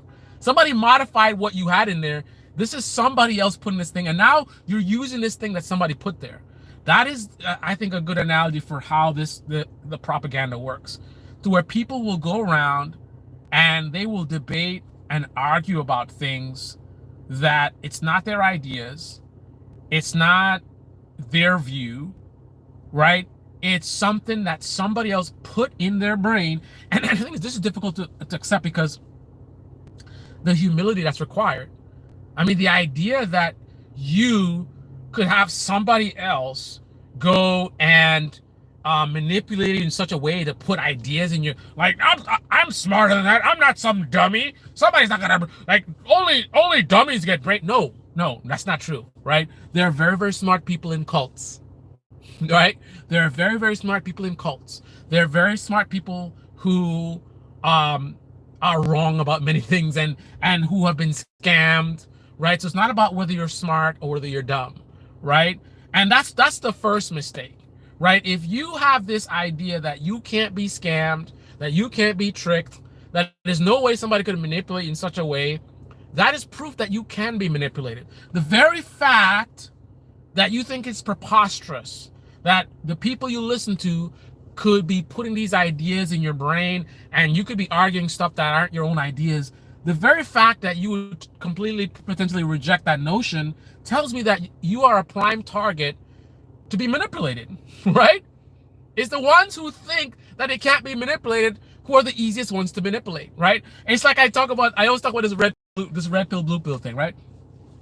A lot of people like to talk about red pill, blue pill. I love the Matrix, by the way. And the whole idea is the red pill is the truth, right? The blue pill puts you back in the Matrix and you're gonna go back into the fantasy. The red pill, you get extracted from the Matrix and now you're in a cold, hard reality. But what they don't realize is that in the Matrix, the Zion was another Matrix, right? Zion was a matrix for people that question the system. And ironically, the people who like to talk about red pill, blue pill, they're doing the same thing, right? They're pointing out a matrix, right, of people being brainwashed by mainstream media or whatever it is, or propaganda or whatever. And some of that stuff will be legitimate. And they say, look at that, look at that, look at that. And people are like, oh, wow, yeah, yeah, yeah. And then they're saying, come over to me so you can join me in my cult so I can manipulate you. They don't say that, but I mean, that's what they're doing, right? So it's kind of like, we want to show you how these normies are clueless. They actually believe what they're told. They believe what the establishment says. They believe, oh, because a scientist says something, it must be true, right? They're such dummies, right? But then these people who have an awakening, they get pulled from the matrix and realize, like, oh, some of this stuff is not what I thought it was. But now they're in Zion, which is another matrix which is being built by the person who pulled you from that one, right? They looked at you as you're somebody who's questioning the system, and I can make money off of you. So I'm going to say, yeah, the system is bad. Come listen to me. Let me tell you about how bad the system is, right? And then I'm going to construct another matrix to trap you in. And the thing about it is, why I bring up this analogy is the red pillars, I think, are the people who are deepest. Like I said, that's deeper in the matrix, right? You're in a deeper level, right? The blue pillars are on the surface level. The red pill is like, these are people who have at least a sense of, like, oh, this matrix thing. But what happens? Because you have that sense, and now you go through this baptism or whatever, this rebirth, right? You unplug, now you're in the real world, right? The real world. Now you are so solid.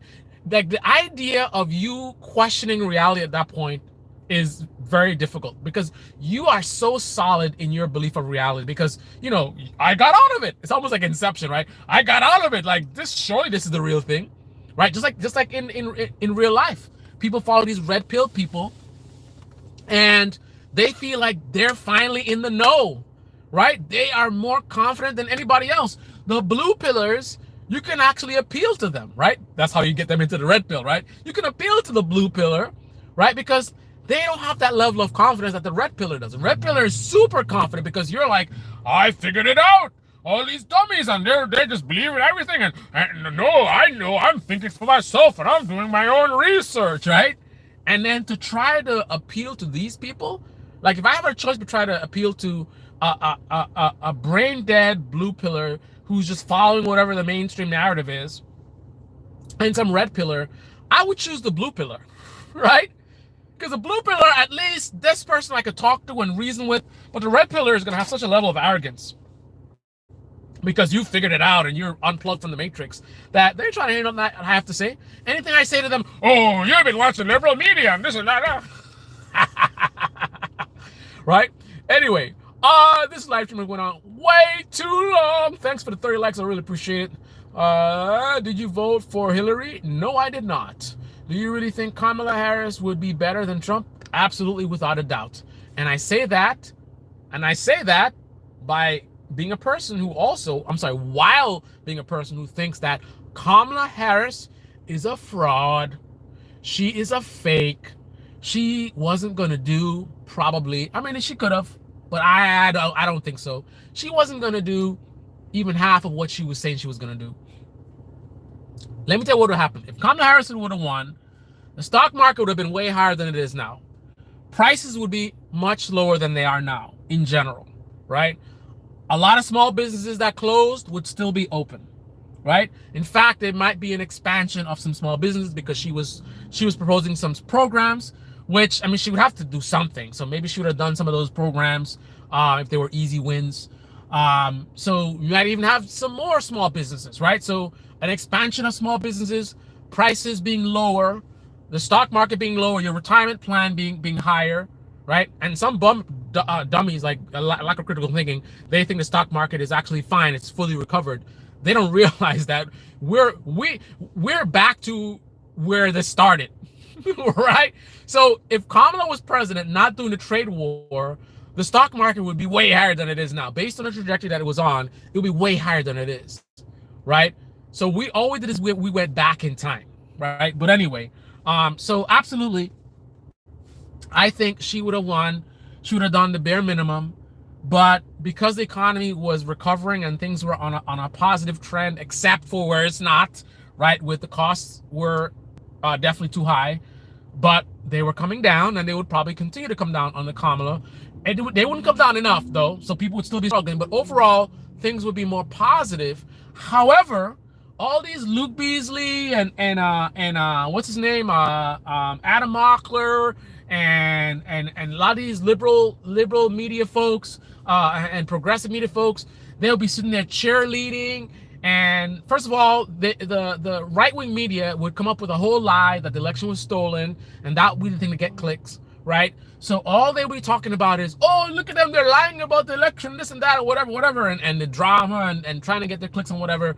And they wouldn't be pushing Kamala, right? They wouldn't be recognizing that the reason that Trump got elected in the first place is because Democrats not delivering enough. And now that Kamala has won and she made all these bold promises, let's push her on those promises and make sure she delivers. They wouldn't be doing that. They'll be focused on the right wing is doing this and the right wing is doing that, and Kamala has another win. And Brian Tyler Cohen, oh, Kamala did this great thing, and Trump said some dumb comment about how the economy would crash, but actually, as you can see, the economy is doing great.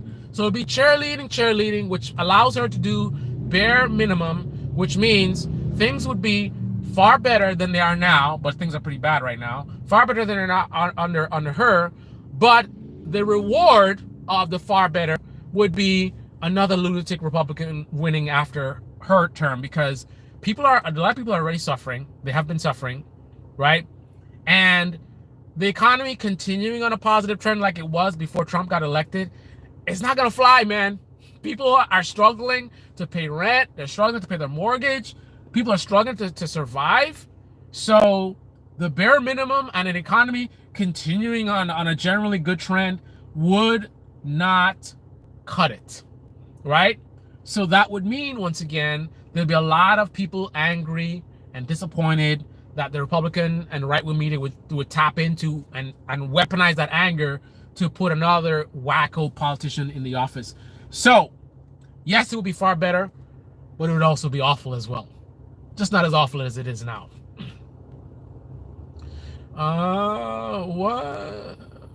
What you doing for Pride this month, champ? The same thing I do every day. Try to take over the world.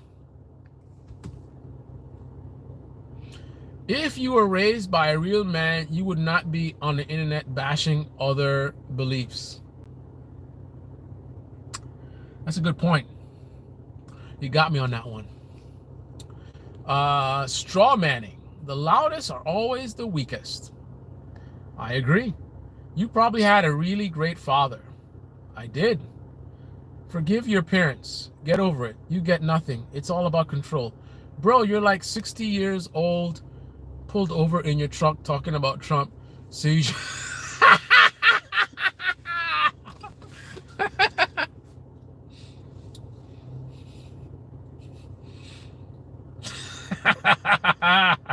it's about greed and class. No one respect obey parents than Muslims something something. They vote for someone who couldn't remain faithful. Holy crap, I'm so behind on the comments. Wow, I was not even close. Holy shit. Why is this whoopee comment coming up again? Was it right stream rolling?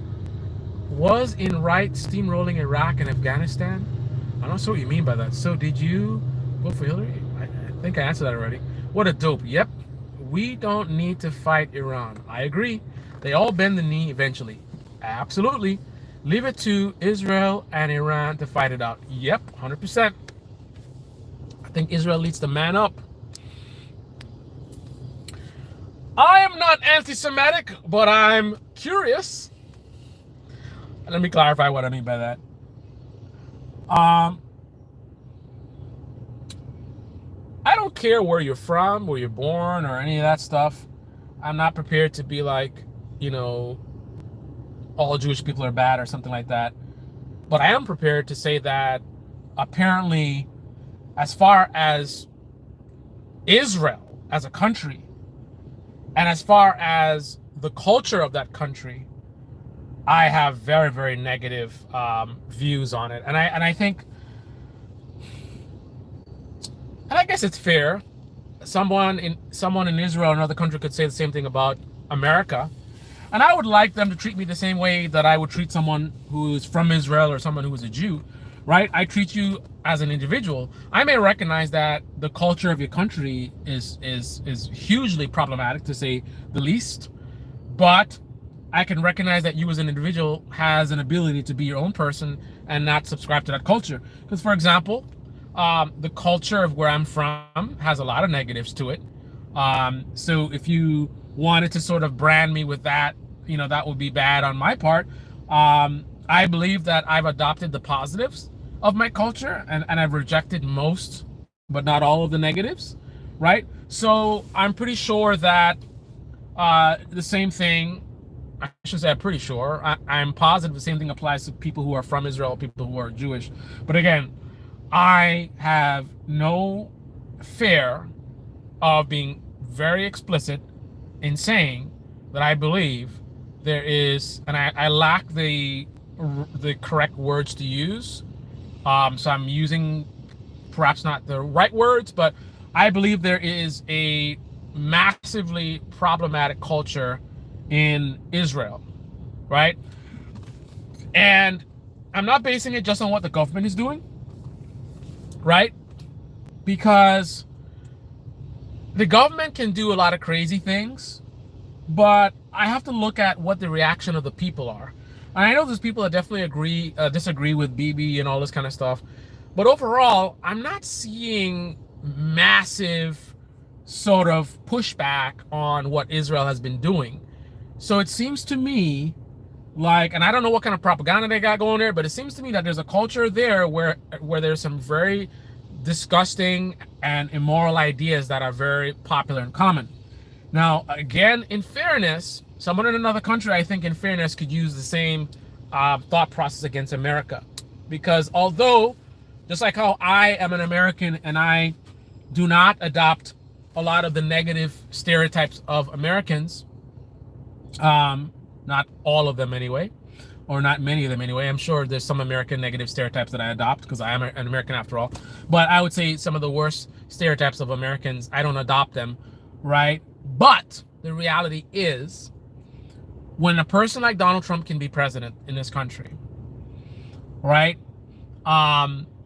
And I will give props to, at least in contrast, I don't think Israel has had protests like we just had. I mean, we had millions in the streets protesting against Trump.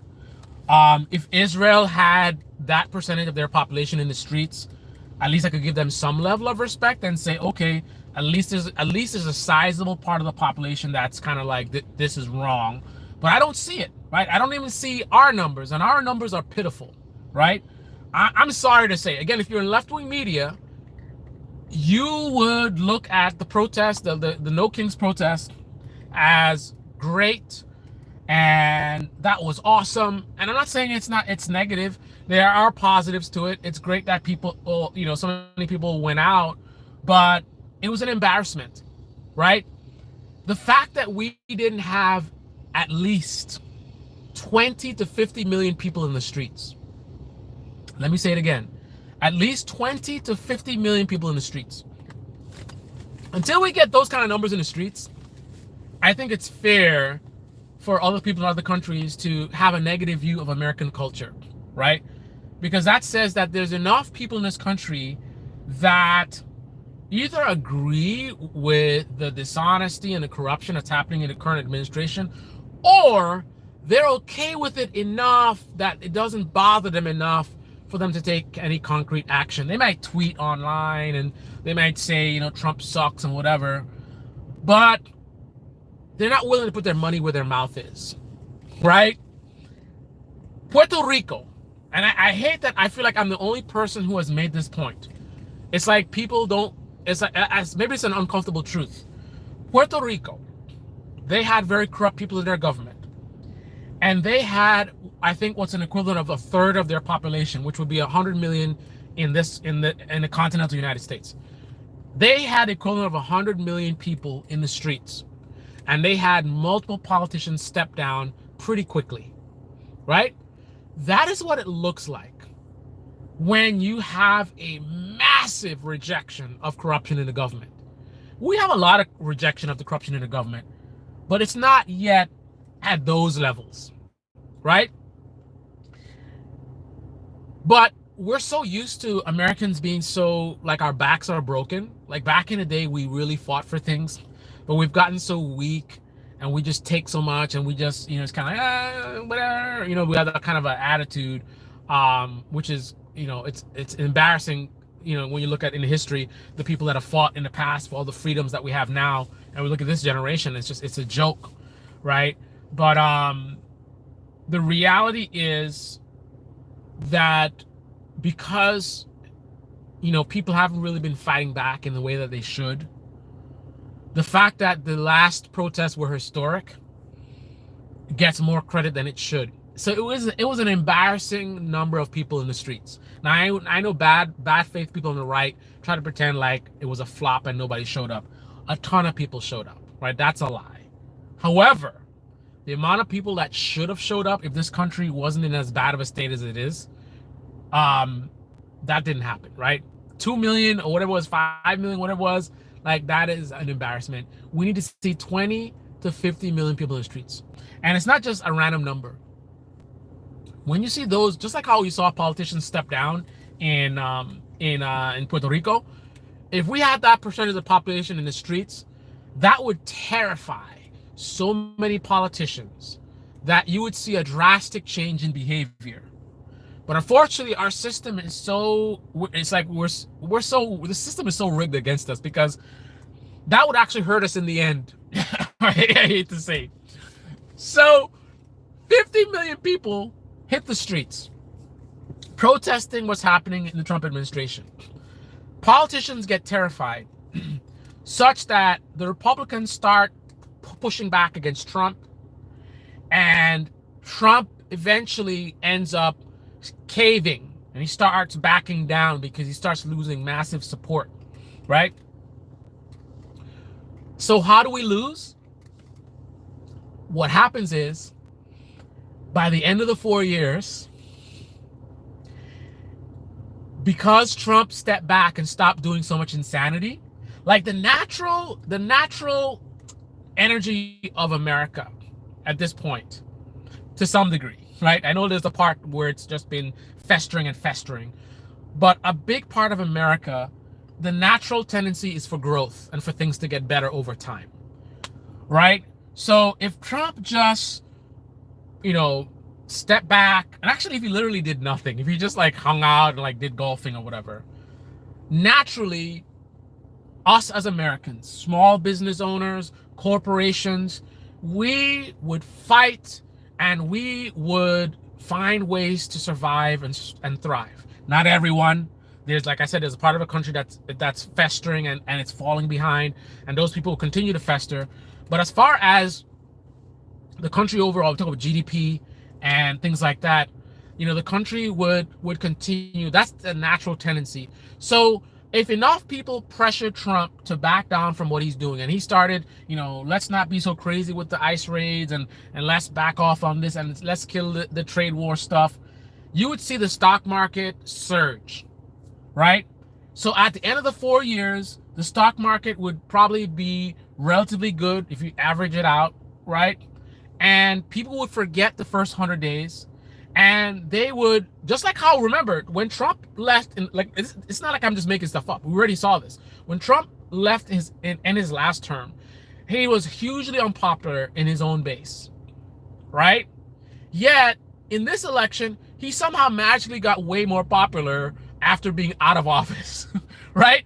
People already forgot how much they hated him. A lot of people are remembering now, but they forgot already, and they voted the same guy back in after they hated him a few years ago, right? So, same effect.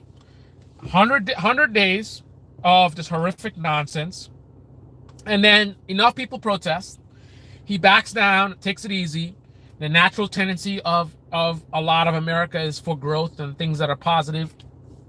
Unfortunately, the people who are falling behind, it's easy for them to get buried and like they don't exist, right? Because the corporations will continue to be successful without Trump doing all this nonsense, right? So corporations will be successful. They do their stock buybacks or whatever nonsense they do, right? Small businesses will grow. They can grow and they do their thing or whatever, right? And then you can see these people, their wealth, they build nice skyscrapers and big buildings, and you see wealthy people driving their nice cars and whatever, and you see all these elements of wealth all over the place, right? Meanwhile, you have 10 people living in an apartment because rents are so high, but nobody sees in the apartment, right? So you might walk down the street and the street might look relatively nice, like might look like a relatively nice neighborhood, and little do you know how many people, it's like 10 people in an apartment, 6 people in an apartment, right, suffering in the dark, right? But the rest of the country, to me, the natural tendency is for it to be positive. So what that means is, and the whole point what I'm getting at is, basically another potential lunatic Republican could win, right? Because they would look at the last 4 years and say, the first years they definitely look at it as, oh, it was great, because Trump wanted to do a lot of crazy stuff, but they blocked him from doing it, right? And so you've seen the effect already. When Trump is constrained from his insanity, the country actually does pretty decent. Now, there were very bad things because of him, whatever, but if you look at how the economy did, how the stock market did, and GDP and whatever, in general, outside of COVID, things went in a positive direction under Trump. So you can actually ignore all the negatives that he caused, and you could feel like, oh, things were great. Not realizing it was great because Trump had his hands tied. Now that his hands aren't tied, he's causing a lot of destruction, right? And ironically, and this is why a lot of Democrats look like they're happy. They may act like, oh, the democracy is dying, but if you look at them, they look at they're happy because they realize the worse that Trump gets, the better it is for them, right? Because next election, it's kind of like, do you want more of that, or do you want to go back to normalcy, right? And they can get back in power, right? But if enough people protest Trump, it's gonna make it harder, right? How are Democrats who do, just barely enough, just enough to get by, how are they going to convince people to come out to the polls after 4 years of Trump just kind of chilling because so much opposition, so much protesting happened, and he backed down? So again, things would generally be positive. So they look at the first term was good. The second term was good. They can look at the stock market, look at my portfolio, and look at this and that, and my small business was doing great, and this and that, and everything. And this will be highlighted by the media, right? Fox News or whatever.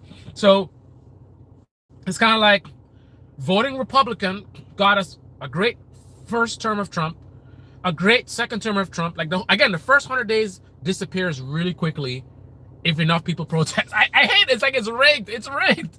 It's a rigged system, right? The 100 days disappears, and in the end, it's Trump was great in the first term and even better in the second term, right? Because if we don't have like a COVID type thing, and even war, he could literally go to war and we could bomb Iran and all that kind of stuff.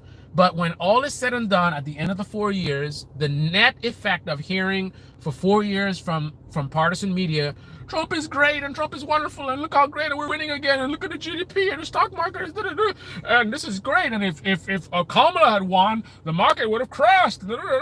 So after 4 years of hearing that, so you have great memories of the first term, you have great memories of the second term, and then the election comes up and it's like you're going to vote for a Democrat who does just the bare minimum, right? So people who are leaning in that direction are just not motivated, just like how they weren't motivated the last election. So their turnout is not good because Trump actually was constrained, right? If Trump's not constrained, their turnout gets boosted. Trump getting constrained, their turnout gets lower, right? So if you constrain Trump, less Democrats come out to vote. And then from what I've seen, Republicans, there's a base that always comes out, right? So they will have a solid number of people that are coming out no matter what, right? And with their propaganda and whatever, they could boost those numbers. And with the the Democratic Party voters, kind of being not really energized, that means again we could have a DeSantis or some other lunatic. I mean, this is a deeper conversation for another video, but because the question will be like, what's the solution? The solution is critical thinking. Somehow we have to get this country, we have to get a lot more people to learn how to think critically so that they're not so susceptible to manipulation. Because without that, it's just, it's a rigged system, and there's not many options on how to get out of this sort of repeating circle that we're in. Anyway, on that note, I'm hungry. Ha ha ha ha ha ha ha ha. No.